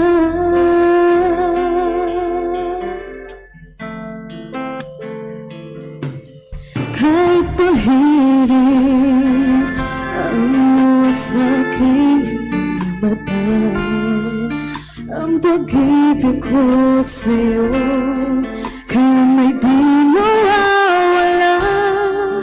Tumingin man sa iba, sa puso ika'y nag-iisa. Dahil ikaw lang ang tinitibok ng puso ko. Di mo naman kasalanan kung bakit ngayon ako'y nahihirapan. Di na sana nagpumilit pang nasuklayan ang pag-ibig ko. Di mo naman kasalanan kung sa'yo'y nahulog ng tuluyan. Pasensya na, minahal kasi kita.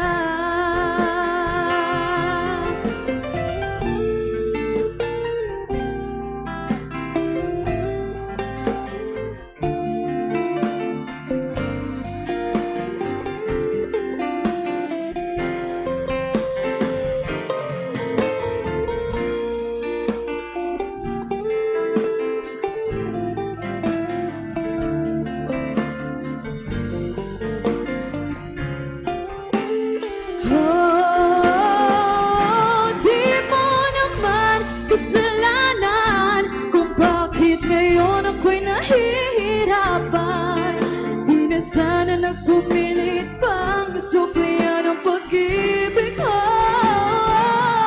Di mo naman kasalanan kung sa'yo'y nahulog ng tuluyan. Pasensya na, pasensya na, pasensya na. Minahal kasi kita.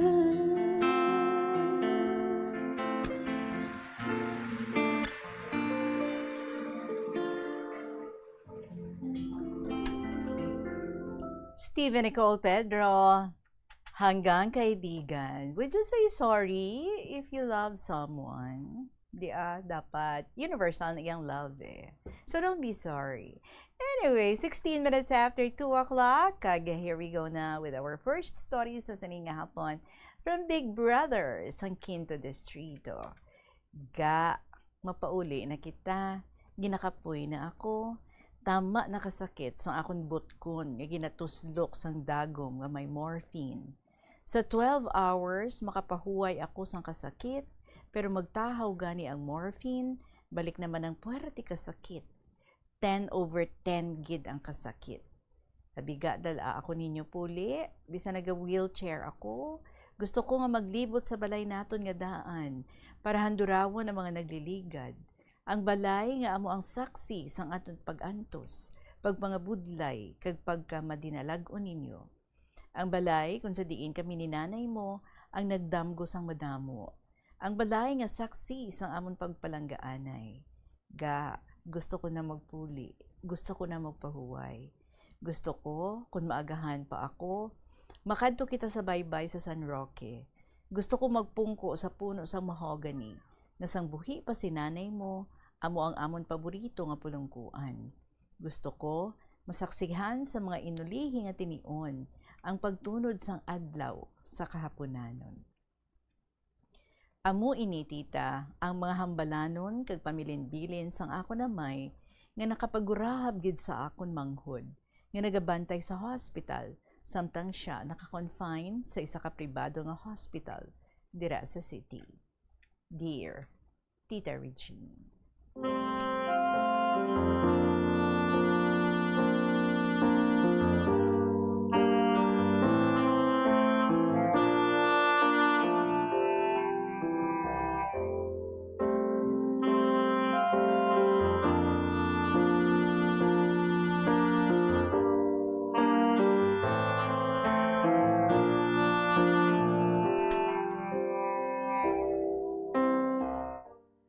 As I promised, I'm back.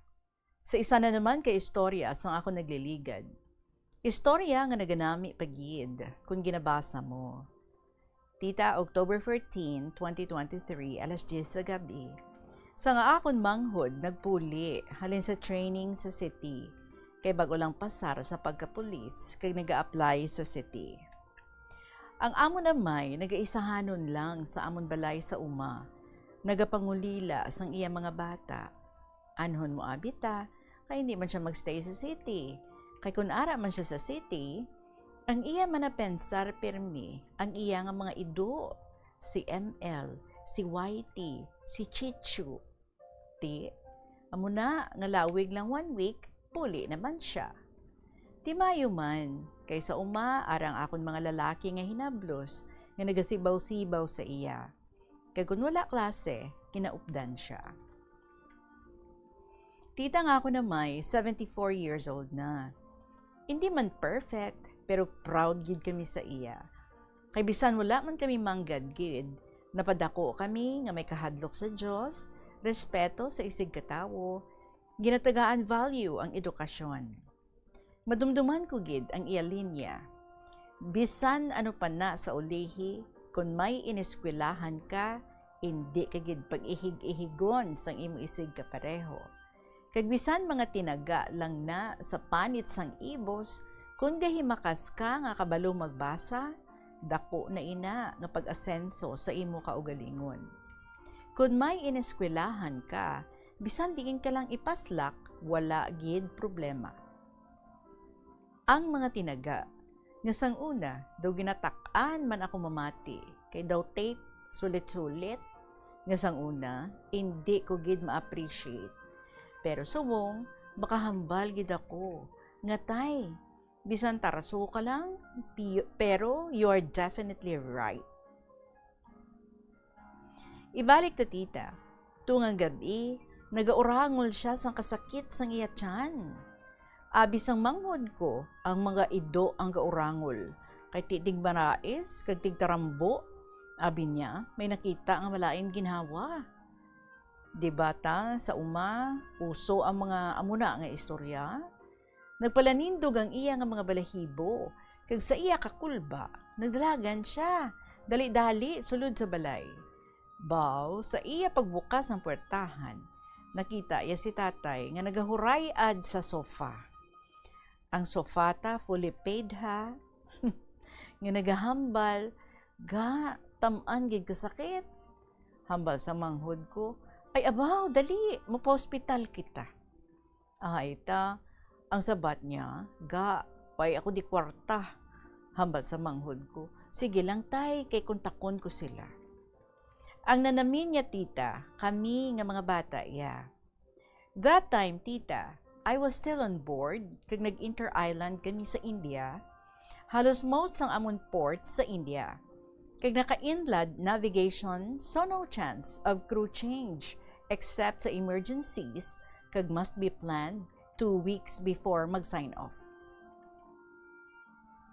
Gintawagan ako sa manghod ko, nga dalon niya si tatay sa hospital. Hambal ko, go. Abi mo ta, ang ginsakyan, ang taxi halin pa sa Sara, kay na timingan man nga si Ma'am Mary, ang amon friend man, nga naging winner mo man sang una, nagupod sa balay, nag-overnight. Ti, siya ang nag-contact, kay syempre ta, wala na sang gabiyahe kay gabi na. Ti ang amon balay sa tunga pa sang talamnan. Tita Reg, gindala si tatay sa municipal hospital. Baw tita, Diyos ko. Halos 3 ka oras ang amon hulat sa Banwa nga hospital. Wala gid kami gawa, ginasapak. Hasta nga nagkala-dehydrate na si tatay kaysa sobra nga palamalha sa kasakit sang iya nga tiyan. Nag-decide ang magulang ko nga isa nga dalon na lang sa city. 1 hour nga biyahe. Baw, pag-abot sa city, grabe ang pila. Ang akong tatay nagapalanggit na, kaya mi isang balhas, ga-wild na akong magulang nga bayi, pero wala available sa hospital. Then, ang inablos ko nga nag-school sa isa ka hospital school sa city, nagkadto ko naghambal nga may kilala ako sa hospital, pwede dito si Lolo. So, amo to ta, after 12 hours ng pasakit sa malam, dito lang siya nadapatan sang ginatawag bulong. October 15, more tests ang ginobra, laboratories and all, blood transfusion. Nadugayan pa kay hindi makita ang iyang ugat kay nagkulupos na sa sobra ka delayed. For the first time in my 27 years of existence, dito ko gid nakita si Father nga nagahibi kag nabudlayan. Hambal na pa, basi mapurdoy kita diriga. Hambal sa manghod ko, sige lang tay. Ibligya taya umamo. Baw, nagdugang tulo, kaluhaya, hambal ya. Ay, magwa na lang bala ako kay kagasto diri. Hambal sa manghod ko, sige lang bala tay, libre na di, DSWD. Pero hindi na ta. Kami ito yan nagahagay, pinamayad. Aw. So, tita, after sa pila ka mga series of tests, wala man may nakita. Halos normal man. CBC, X-ray, except mataas iya creatinine. Kagang ultrasound na lang ang ginahulat. Abi mo ta, doon nakakalang ang kwarta kagastos. Pero hambal ko, sige lang Ang wala ko nahimo, sang sinanay ang nagaantos kay nagtaliwan sang una sa hospital. Subong, igabuhos ko kay tatay. Kay ti, siya na lang ang amo na bilhin nga ginikanan. Tita kabudlay gali, nga ara ka sa malayo, kagang imo tatay, nagabakho kag ginabudlayan. Hindi ka man lang makahakos kag makahapula sang iya kalbo nga tangkugo. Abi mo ta, naga-video call ako, nagakadlaw lang, paidaw ma-burst akong arteries sa kasubo. Nabalang, naga-smile ako sa camera, pero kung mag-istoryahan ay nagani kami nga duha, hindi ko mapunggan ang pag-agay sa mga luha sa akong mga mata. Wala ko lang napakita, kaya hindi ko gusto nga makita iya kami nga nagapangasubo. Hambal niya, ga, nagpuli ikaw? Hambal ko, hindi pa ako kapauli, kaya nag-process pa ko visa, hulata lang ko daa. Abi mo ta, nagtango lang siya kag maghambal. Kung hindi mo gid man ako maabutan, isa lang ang ibilin ko. Kung ako igalubong, ihulid nyo ako sa lulubngan ni nanay nyo. Hambal ko, baw hindi ka pa mapatay. Remember, masamang damo ka bala, matagal mamatay. Dayon niya man kadlaw, kag maghambal. Oo no? Hindi pa ko ni guro mo bugtuan burangos, or orangos, Pero hindi ko di kasaho, tama kalamig, kado ginaduyan ako permi ako kakatulugan. So, amula na ta, ang mga times, nga painless siya, kay gina-morphine. Hindi siya kabatsyag sang pain. Tapos kaagahon, manawag na siya, kag maghambal, nga mapauli na ako. Okay lang kamo di ha? Biskan mag-inano? Biskan magka-inano, hindi gid pagpaligya ang uma. Handurawa na mo ni nanay nyo. Maski ano ang matabo. Ti ako ta, sabton ko man na nga, hindi ko sure tay, kay base awayan lang na namon. October 16, nagtawag na naman. Ti, sano ka mapauli? Mauna na lang bala ako sa imo. Hambal ko, lapit na lang, hulata ako dira, kay dungan pauli sa balay. Hambal na, hindi, muna ako siguro maabutan ga. Botita, ginpatay kong akong data kag maghibi. Haba ko sa utod ko nga, ga, palihugang bal kay tatay, nga choppy, why na ko signal, nag-process na ako visa kag ticket, mapauli ako. Itabi mo, nagbalik na naman ang kasakit. Same level sa namatay ang ako nanay sa ospital. Kapangamuyo ako nga Lord, not this time, please. Kisa nagatulog ako nga nagamalalang ang luha sa akon mga mata. Nami man, kay very supportive man akon nga upod, financial, emotional, kag spiritual. October 17, kaagahon, nagtawag na naman. Baw, smile-smile siya, naghambal nga ga. Ginahagad na ako ni nanay niyo. Maupod ako sa iya kung hindi niyo ako pagpapaulion. Tapos ginpangita, yagid ako. Ti ako ya abi ko, okay na siya. Hambal ya nga, may ihambal siya. Ti ako ta excited man. Kay abi ko, base amo na ni ang last will. Abi ko ta, no ihambal ya. Kay gali, baw, ipa-chainsaw ko no ang Indian mango sa tupad balay. Kay ginaistaran sang kapre. Baw, so sambal ko, aw, abi ko mana na. Ang akon katarso, nabuslan sang kalisod na naman tita. So nagambal siya, nga mapauli na ako, gusto ko na magpuli sa balay, bisa naka-wheelchair ako, gusto ko libuto ng balay sa uma. Gusto ko handurawon ang mga nagliligad. Ang balay nga amo ang saksi sang aton pag-antos, pagpangabudlay, kag pagmadinalag-on ninyo. Ang balay kung sa diin kami ni nanay mo nagdamgo sang madamo. Ang balay nga saksi sang among nga pagpalanggaanay. Ga, gusto ko na magpuli, gusto ko na magpahuway. Gusto ko, kung maagahan pa ako, makadto kita sa baybay sa San Roque. Gusto ko magpungko sa pulo sang mahogany, nga sang buhi pa si nanay mo, amo ang amon paborito nga pulungkuan. Gusto ko masaksihan sa mga inulihi nga tinion ang pagtunod sang adlaw sa kahaponanon. Baw, tita, ang akong dughan nagapinot, kasakit. Timing man ta nga ang visa in 2 weeks maabot na. Makapuli ako. May chance gid nga makaabot ako. Tita Regine, nag-ask kami sa iya doctor if pwede na lang namon mapagwa si tatay kay dalon sa dagat kay ipauli sa balay. Kaso, wala ang doktor nagpasugot kay hambal niya kung igwa nyo na di siya, hindi na ina siya maabutan sa balay ninyo kay kalayo daad. Pero kung diri, basi may chance pa nga ma-okay siya. Tita gaplan pagid gali nga tubuhan siya ta. Kaso wala na kami nagsugot. Kaysa sitwasyon niya nga malam na, maluya, niwang, kag halos hindi na makatiknol, torturon or torturon pa sa tubo.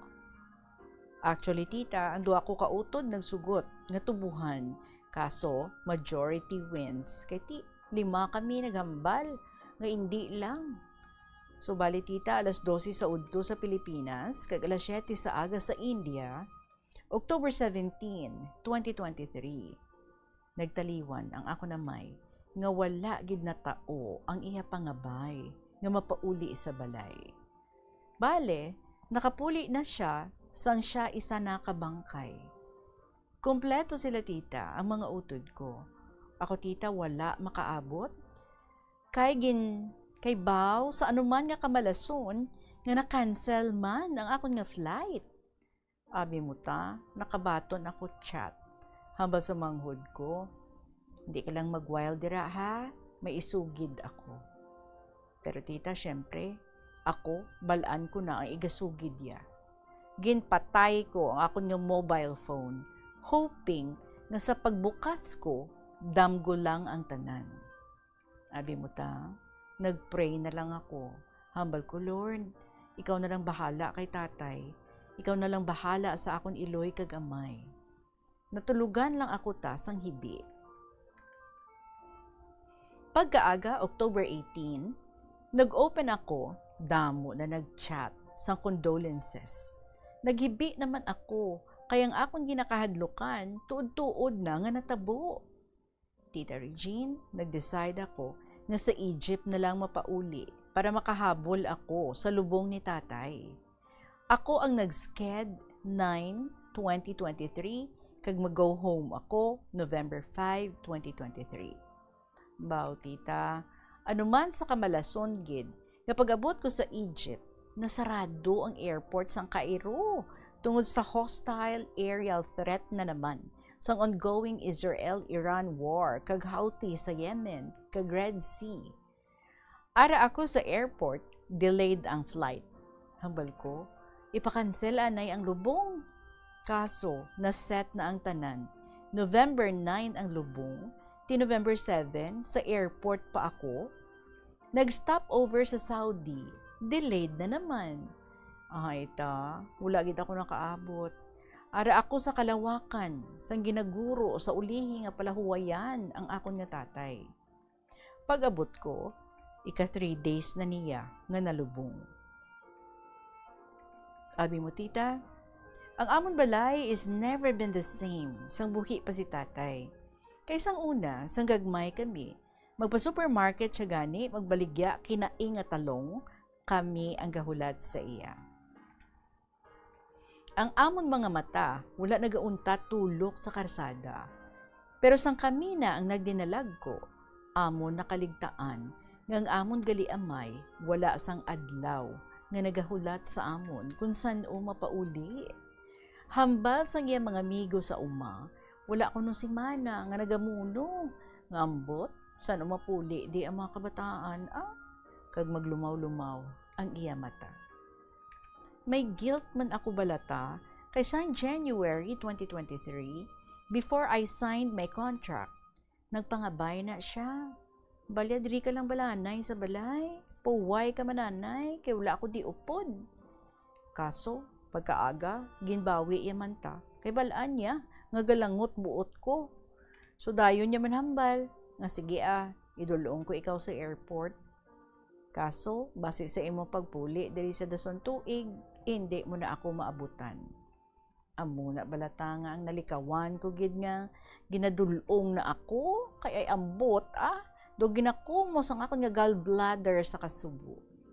Tapos malakat kami duha sa kahaponanon, ma-walking kami, matulok na siya sa sunset kag maghambal. Lantawa bala ang pagtunod ka adlaw ga kanami no kapula. Tani sa tagapagtunod sang adlaw, may upod man ako sa aton balay ba? Bambuta mga bagay nga kung mapabalik lang tani. Pero anhon mo ta, need gid abi magubra, kag need gid abi nga bayaan ko siya. Abi mo ta, hindi man gid kami, amo sina ka perfect sang akong tatay. Pero tita, 100% gid ako ya nga makahambal, never ko gid siya nga ginsabat. Oo ta, sa isip ko nagarebelde man ako kung mag-inuti siya, kag kung bakulon kami. Pero never gid ta ka nagsabat kag nagbais sa akong tatay. So far, tita, nagbiya si tatay sa kalibutan nga natao ko man ang iya nga handom nga bawion ang iya nga uma nga for almost 30 years nakaprenda. Sa 3 ka dekada nga nagasaylo-saylo sa nagkalain-lain kinaprendahan. Pero antes siya mapatay, nabawi namon kag tuman gid ang iya nga kalipay. Sa subong tita, ara man gyapon ang uma, fully paid ang tax. May mga times, Tita Regine, nga nagadamgo ako. Makitaan ko sila nanay, nagayuhom-yuhom gid. Kisa, naga-advise na sila sa akon. Kisa, nagahambal ako nga bawnay, tay. Hindi niyo kuya pagpaapasa, Dayon ko na tita dayon pamisa kag sindi sa ila sa sementeryo. Amo lang ni ang good thing tita. Kay bisan sa dalamguhanon ko na lang sila makita, pero do sa buhi lang sila gihapon. Ay, Tita Regine, kundiin man ako makalabot, kay kundiin man ako dalon sang akon mga handom. Always gid may ara parte sang pinanid sa akon ang akon pinalangga nga iloy kag amay. Sa kadalagan man o kung sa mga pagtilaw, they will always have a special soft part in my heart. Amo lang na galing tita, ako na lang ang nagatuman sa mga handom na sang una, 3 kami ang nagaplano. Pero amo gid na wala man may nagabato sa kalibutan. Pray and pray and pray. Sa tanan, samtang buhi pa ang aton ginikanan, palanggaon, respetuhon, tagaan sa mataas nga kadungganan, pasidunggan, kay maabot ang panahon nga sila magabiya sa aton. Cherish and seize every moment that they still are alive. Enjoy together and always let them feel that they are the greatest gift ever, that they are irreplaceable. Halungan naton ang aton mga ginikanan, kaya ang ila tiyempo diri sa dutang na tawhan, malipot gid lamang. Hindi na paghulaton nga sila magkasakit, mahospital, ante sila ulikdan. Bisitahon, kumustahon, kay ibabatsyag sa ila ang inyo pagpalangga, samtang sila yara pa sa inyong mga luyo. Tita Regine, salamat gid sa imong pagbasa sa akong malawig nga sulat. Tita, ang cause of death gali ni fatherhood, stage 4, liver cancer. Sa liwat, Big Brother, sang Quinto Distrito.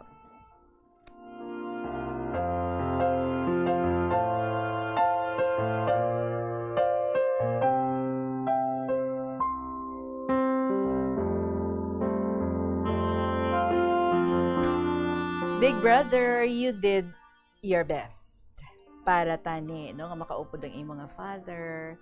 So don't feel guilty. We all have our own time, and if it's time to go, then we have also to let go. Kabalo man ang imong nga father nga palangga mo siya, pero ang sitwasyon kabudlay lang gid katama, ginlagas mo an kuntani ang schedule mo, pero may mga delays kag may mga cancellations. Well, everything happens for a reason, but of course, we do believe nga sa tagipusoon sang imo nga amay, he knows nga palangga mo gid siya katama. Ang iban nga mga ginapang-wish niya, ginhimo mo man, kag nakahatagid sang dako nga kalipay sa iya. Although no, sa sining istorya nga imo nga gin-share diri sa among nga batyaganta, ang loneliness sang aton nga ginikanan when they would be left alone, because ang mga kabataan has to go out also and find ang ila kaugalingon nga mga kapalaran. Sa amo na gali, no, ang balatyagon sa mga ginikanan nga mabilin. Okay lang kung duha pa sila ang magkaupod sang iyang spouse, but if alone, amo na gali kasubo, no. But we know you also did your part and you did your best para nga mapalipay man ang inyo nga father. Well, anyway, this is a wake-up call sa aton tanan. For as long as we are still with our parents, make every day a special day for them. We can do so many things to let them know and let them feel how we love them so much.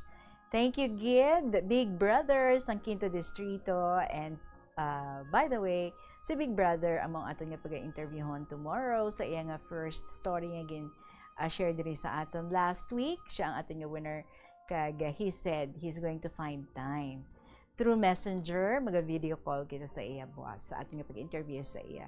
So sa liwat, salamat gid.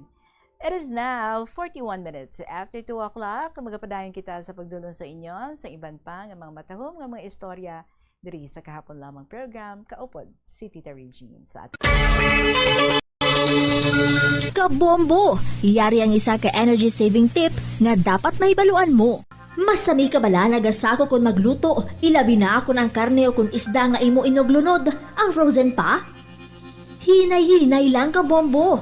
Ang frozen food, mas mahakog magkonsumo sang gas kung nakasala ang nasa kaldero. Ilibangod madugay pa ini magtahaw kag mag-init antes maluto. Gani siguraduha nga antes magluto, nagkatahaw na nga daan ang isda, karne o kung iba pa nga frozen foods antes iniisal ang sakalan. Ang wais sa kusina, makinot sa enerhiya. Gabulig sa paglikaw sa nanuhay tuay nga balatian ang simple nga pagkaon sang citrus fruits kaangay sang pomelo nga puno sang powerful immune boosting antioxidant. Ang pomelo ang puno man sang lycopene, isa ka anti-inflammatory, anti-aging antioxidant nga nagapanami isang supat. Ang duga naman Plus Wala de Iloilo, Billboard of Activities for April 12 to 18, 2026. Oldie Goldie songs will again fill your weekend as the Technocrats Band ang natalana nga maghatag sa inyo sang one great musical blitz sa concert at the plaza sa Abril 18, Sabado, mag-aumpisa alas 6 sa gabi. Sa tion sa musical show, napulo ka mga matahom nga Plazwala de Iloilo mugs kag madamo pa nga iban ang igaparafol sa mga suki sa Plazwala de Iloilo. Sa Abril 19, Domingo, ginaagdang tanan nga mangin kabahin sa Eucharistic celebration nga paghahiwaton sa Latolda sa among adlaw alas 11 sang aga. Sa tion sang Holy Mass, ipangamuyo naton sa Ginoo nga iatandugon ang kasing-kasing sa mga lideres ng warring countries nga pilion ang peaceful means over deadly means to resolve conflicts. Plazwala de Iloilo, we remain to be one with you in the common hope for a better community and a progressive country in 2026. Kabombo! Yari ang isa ka energy saving tip nga dapat mahibaluan mo. Kabombo! May salakyan ka bala kag luyag mo nga makakinot sa imo konsumo sa gatong. Siguraduha nga husto ang hangin sa imo goma o kung tire pressure. Sa husto nga tire pressure, Next na ating pagbabasahon is from Mia sang Bingawan sa Ibinalaybay. May tigulo, Lolo Dencio, doon nagadala kumpay sang kabayo. Well, we know it's gonna be the 78th birthday of Lolo Dencio tomorrow, April 18. So Lolo Dencio, if you're listening, happy birthday in advance. Ba may tribute kid si Mia diri para sa imo. Sa basahon naton ang ini nga binalaybay. Sa una ko nga pagkabati isang istorya ni Lolo Dencio sa Bombo. Diri sa kahapon lamang program ni Tita Regine. Wala ko gid ginuntatan pamati kung ano ang estilo sining 76 nga lolo kung magsulat daog pa ang bakero nagadala kumpay para sa gutom nga kabayo. October 2021, pandemic sadto, kagang KLP ang nangin kalingawan. Istorya dion amor ni Lolo Dencio nagalupad na sa kahanginan na hanungod sadto kay Luning nga taga-bukid nga iya nahamutan. Apang sa ano nga signos si Lolo Dencio ni Luning gintalikdan. Apisar sadto ako nagka-interes magpasakop sa KLP nga may pagpangduha-duha. Paano ko pierdihon si Lolo Dencio nga ang alipudwan nagagata sa mga ideya. Kung mamati ka sa iya ginatuad, kung hindi ka maghibi, maharaka ka sa iya istorya. Pero padayon lang ako sa pagsulat, kag sang ulihi, nalabot ko na. Bago pa lang ako sa KLP, handom ko nga makita ang akong crush. Wala sang liwan, ang author sang istorya nga Euphorbia, ang bulak nga dimalas. Apang para kay Lolo Dencio, ang Euphorbia di buenas. Bangod pangalimanan niya nga daog sa KLP, kag madamo na siya na baton nga cash. Lolo Dencio malipayon nga ika-78 nga kaadlawan. Kabay maayo nga lawas kag hunahuna ikaw bugayan. Madamo nga sulat kag istorya imo kami halaran. Agud mahatagan leksyon kag kalipayan kami nga tanan. Ini nga binalaybay ang haladimiya sa Bingawan, Iloilo para sa ika-78 nga kaadlawan ni Lolo Dencio. Photo caption, ara ipakita naton ang picture ni Lolo Dencio. Duha ka adlaw matapos ang sunog sa ila lugar, bisan malain pa ang pamatsyag pero nagabulig pa siya sa nasunugan. Kag iya pa ako gindulong sa salakyan. Agud masiguro nga hindi ako magtalang. Lain na forward ko nga picture. Kay Mia manigyapon picture. Okay, sige lang, show to na lang. Buwas na lang iyan ni Lolo Dencio. If we still have time tomorrow, kay ma-interview kita sa ating winner. But anyway, with much gladness and sweetness from our hearts, Lolo Dencio, kami diri sa kahapon lamang program. Nagatamyagid sa imo, kaupod ni Mia sa Bingawan. Happy birthday in advance. Alas 2:47 ang atong nga oras. Magapanabalik ang KLP. Pagkatapos ng pila, kamay importante ng mga pahibado. Yari ang isa ka praktikal nga pamaagi agon makakinot sa paggamit sang tubig. Usisa kag gayohon galayon ang nagalik. Bisan pa sa tig-ululan nga adlaw, ang nagatulo nga gripo kag tubo nagausik sa madamo nga litro sang tubig. Gani hindi na maguyang sang tiempo. Kay uha nagatulo nga gripo o kun tubo. Idi bangod nga ang kada tinulo sang tubig nga nagakausik. Katumbas ini ang senentimos man nga nagakauyang halin sa imo bulsa.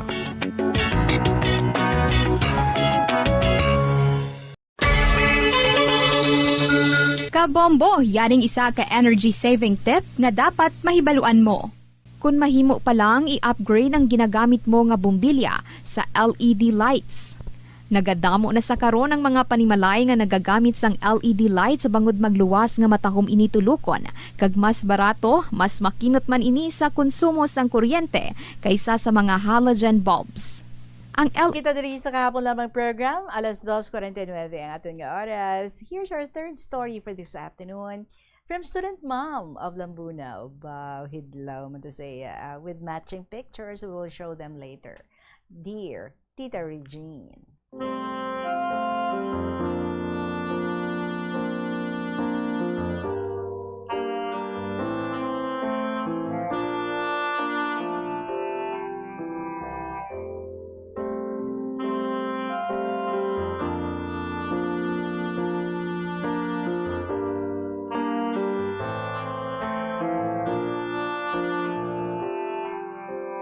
Hello everyone out there. Kumusta na kamutanan? I am back, student mom. Dugay man nga wala ako ka-send sang letter sa KLP. Nagbakasyon si student mom. We took a 4-day travel abroad in Taipei, Taiwan. Nagpa-Taiwan gali. Si student mom. So exciting pero nakakapagod. Together with a travel agency, kag sang ilang tour guide nga si Florence, we've visited so many exciting places in Taipei, together with my 4 daughters, Rowena, Olive, Rosanna, and Girl. We left the Philippines March 31, gabi, and around at Taipei, morning of Wednesday. Ginsugat kami ni Florence, an English-speaking Taiwanese tour guide. Nag-check-in sa Ferrari Hotel located in number 41 Kangding Road, Wanhua District, Taipei City, Taiwan. Kanami isang hotel surrounded by shopping malls. Tired and sleepy, we went to bed. Past 4 a.m. kami nag-abot, kag pagka 9 a.m. nagsugod among time schedule for the day. Nag-hotel breakfast kami. Superb ang food served. Kag doon na-relieve ang among nga kapoy, kagutom. First itinerary namon, isa ka pineapple kag soft drink factory, a DIY experience. Pre-prepared ang cake, gin-finish lang namon. Masarap. Tag isa-isa kami ang gin-prepare namon nga kitty look-alike small cake. Tapos, jump naman kami sa amon nga tour bus, a first-class tour bus in Taipei, kag magkadto sa Yelyu Geopark, the most renowned geopark in northern Taiwan, situated in Wanli District. It is a 1,700-meter long, narrow promontory jutting out from the coast of northern Taiwan. Because of the interaction of erosion and weathering for millions of years, it led to numerous wonderful geological formations within the park nga nag-include sang mushroom rocks, candle rocks, ginger rocks, potholes, tofu rocks, and sea caves. Tuon. The park also boasts diverse neighborhood, tourist resources such as marine ecology and fishing village. A popular tourist destination for educational, sightseeing, and recreational activities. Pinaka-famous among the mushroom rocks is the Queen's Head, kag ang cute princess. Ang iba pang rock formations are the Gorilla Rock, Marine Bird Rock, Stingray Rock, and Dragon Head Rocks. Staying in the waters and collecting seashells is prohibited. Grabe, laktanay, Tita Regine. Tapos sa Yellow Geopark, nagkadto kami sa ilang Shifen Old Street for our skyland lantern making and flying. Bale, narrow street ini, may mga baligyaan sa both sides. Damo turista nga nagalagaw kag naga-shopping. Green, yellow, orange, and red ang colors ng amon lantern. Ginsulatan sang amon mga wishes. Ginsindutan ang paamak sa sulod kag naglupad na ini sa kahanginan. Syempre pa, naghirinugyaw kami. Nanamian ng isa ka Taiwanese sa amon grupo. Gani, ginpicturean niya kami samtang nagasaot-saot. Hay, kasadya lang sang tanan tita. Do mga doggy nga nabuyan kami nga 5. So tapos excited kami nga nagpa-Shifen Waterfalls after our lunch. Busog kami kaayo. Taiwanese food, sabaw-sabaw and plenty of vegetables. Katahom sang falls, kalamig sang weather, and we have to wear jackets. May hat pagani ako kung naka-crocs lang nga slippers. So damo tourists kag picture taking naman. Kanami ka sound sang tubig sa falls, makaturuyo and very romantic also.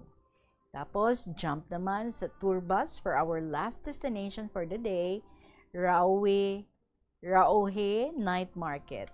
Hay, damo street food ta. Do tilawan mo tanan, pero nadumduman ko na nga during our travel dapat very careful kita sa aton ginakaon. Nagbakal kami sa ilang toasted bun sandwich, mahagpok nga dodako nga round bread with meaty filling. Namit, busog ka na sa isa. Amo na to ang amon nga dinner. Damo pagin pamakal nga food na day Olive, Ming ka girl. Share lang, kag tilaw-tilaw. Busog ka na. Wala ka lakaran, tita. Kadamo tourist kag Taiwanese nga nagalagaw. Do fiesta lang. Silang sa amon tour guide, beware of pickpockets and snatchers. Ay, bisan diin ka mo. Or bisan diin, damo kontrabida. Pero safe and sound naman kami nga nakabalik sa amon hotel. Bagsak dayon sa bed. Tired but happy. So, this is how we spent day 2 of our travel. Kadamo sang tulog or kadalom sang tulog ko. Wala bugtaw-bugtaw. Aga na sang mag-wake up call kami ni girl. Duha lang kami sa room, si Olive, Meng, kag Rowena, next room sila. So, prepare naman for day 3. What's next? Sa dason ko na lang ang letter, istorya ang natabo. Close ko na letter ko ta. Bye and God bless. Sincerely, Student Mom of Lambunaw. And PS, kanami mag-travel sa Taipei. Wala yap buok. Puro super highway, overpass, underpass, kag cave-in pass ang ginagihan namon. Laka public vehicles, pero cars and private vehicles ang makita mo. Both sides of the highway, forest trees. Amo na very cold ang ilang climate. Do ara ka lang sa Baguio. Very comfortable man ang tour bus. Tani, amo man di sa aton. Wish lang ta. Again, Student Mom. And we would like to show the pictures na ginapid diri sa aton ni Student Mom. And here they are. Kasadya sa ila tulukon. Sa isa is 4 lang sila kabilog. Siguro ang isa sa iya mga daughters amo ang nag-take sang picture. And the other one, amo ni ang Rohan Night Market. Alright? Kag ang other one, ang isa pagid ka picture, baka namin sa ilang mga attires. Very colorful. Sadya lang gid, no? Sa Shipen Old Street. I see. Aso Shipin Old Street, gali? Hindi Shipin. Anyway, sige. I'm very happy for you, student mom, nga nakalagalagaw ikaw. Kag kanami, because upod mo ang imo nga 4 daughters. Wow, all girls nga travel. Kasadya sa inyo. Well, sige, ang iban pa nga mga sugpon sa imo diri nga pag-travel, hulaton lang namon. Salamat gid sa imo nga pag-share sa sani nga hapon. Student mom of Lambunaw. It is now 3 minutes before 3 o'clock. Sa atong pagpanambalik, we have a lucky winner nga mag-receive sang iya nga premyo sa atong promo Benamana Salvo Year 20 sa pagbalik sang KLP. Yari ang mga simpleng nga paagi agod makakinot sang tubig. Tinguba ang mga lalabahan kag tinguba man ang pagpanglaba. Ang pagpanglaba sang isa ka bes sa isa ka semana ang nagakinot sang naglabot sa 50 litro sang tubig. Kung nagagamit sang washing machine, iset ini sa mas manubo nga wash cycle. Makakinot ka na sa tubig, makakinot ka pa sa enerhiya. Kabombo, yari ang isa ka energy saving tip nga dapat may baluan mo. Sa opisina, mas maayo nga ibutang ang mga lamesa nga ginaobrahan malapit sa bintana para sa natural light. Buksan man ang mga blinds agod nga hindi na kinahanglan nga magpasiga pa sang suga. Sigurado nga makakinot ka sang kuryente. Kung ikaw isa ka chess lover, yaring pila ka brain benefit sa paghampang sini. Kag kung wala ka nagahampang sini, umpisahin na. Sunod sa pagtuon ng paghampang sini. Sa diri mga kabombo, kag ari na ang ato nga lucky winner nga magabaton sa iya nga premyo. Special prize winner ini, limited edition nga 60th anniversary Bombo Radio exclusive AM/FM transistor radio ang iyang pagabatunon. Of course, hindi ini fixed dial. Kag may 500 pesos nga cash pa. Taga Kaingin, La Paz.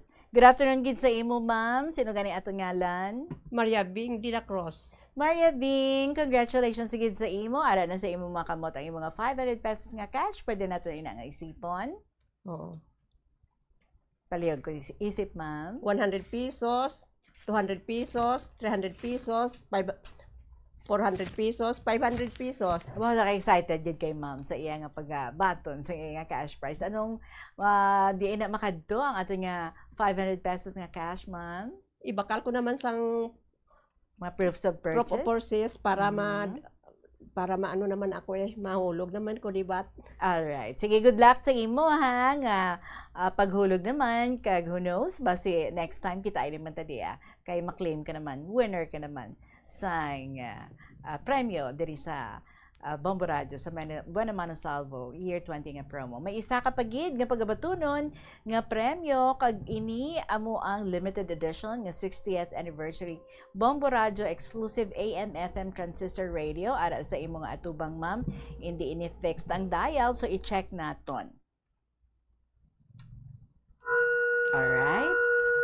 So that only shows nga wala siya naka-fix, no? Sa isa lang ka radio station, ang iya nga LED light, kag ang flashlight, nagagana man ina, ma'am. I-check man biin naton ina. Alright. Kag ang isa pa, ang LED light. Okay. So, congratulations gid sa imo, ma'am. Inang imo nga pagadaloon pa uli. How's the feeling? Kumusta? Malipayon. Aha. Sige, kay malipayon ikaw, gusto mo man nga i-invite mga neighborhood, mga friends, mag-join man sa ato nga promo?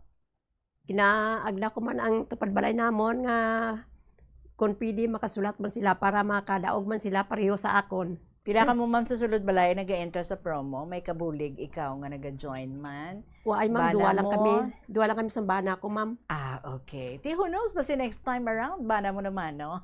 ang magabutan. Congratulations again sa imo sa liwat, Ma'am Bing. Anong imo nga mahambal? Thank you gid sa Bombo Radio kag Star FM. Basta radyo. Basta radio Bombo. Star FM. Star FM. It's all for you. It's all for you. And there you have it. Ang ating lucky winner, mga kabombo. It's a minute after 3 o'clock. Madami nga salamat sa inyo. Magapanumbalik ako, boss. But before I go, may ara lang nga breaking news si Bombo Jomar Villa. Hibaloon natin kung ano ini. Bombo Jomar, please come in. Tita Regine, no, plus report, no, diri kita sa Maria karusang Muliloni, kung saan nagatuga diri karon, no, sang malabas sining traffic ag nagluntad sini, no, nga aksidente sa tunga ni karon sang isa diri ka trailer truck kag at the same time isa di ka electric bike, no? Kung sa based diri sa isang information, ang ining truck execute kun tani, no, sang right turn kay madiretso sa diri sa may area sang Lubok.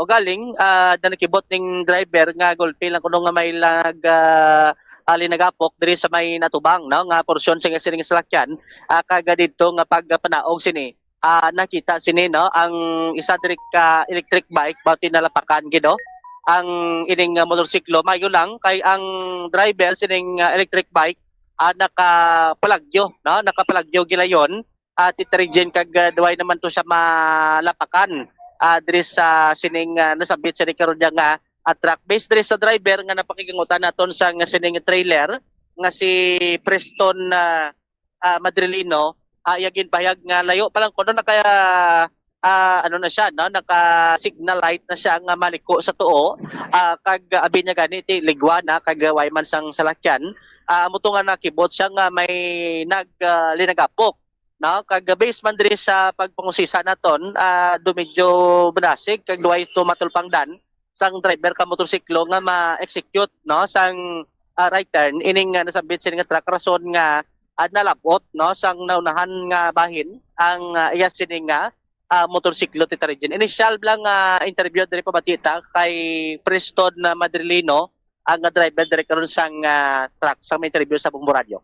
Dayon, pagabot di anong ano mo? Ay, wait kay lumusot siya eh.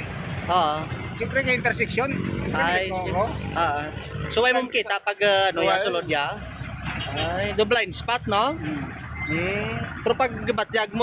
Hindi pa lagapag pa rin ako eh. Pero kung may mo gurong pa rin, basi kung nalasakan sa, no?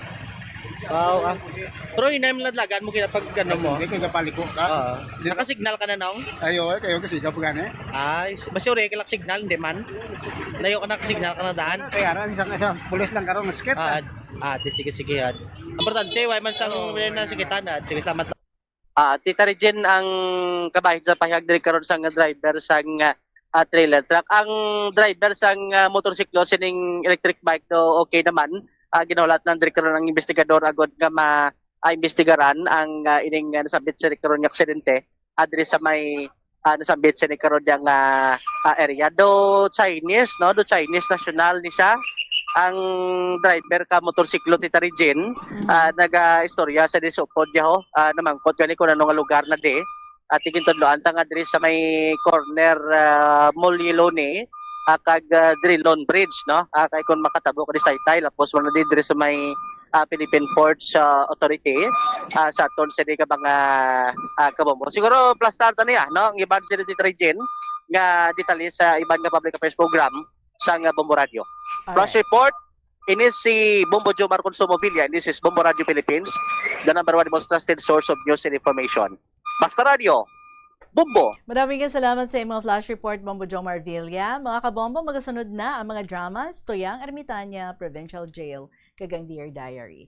Balikay kita tomorrow for the interview of Big Brother, sang Quinto Distrito. Sa gihapon, ininyo alagad si Tita Regine para sa kahapon lamang program. Salamat, Gid. Good afternoon and God bless.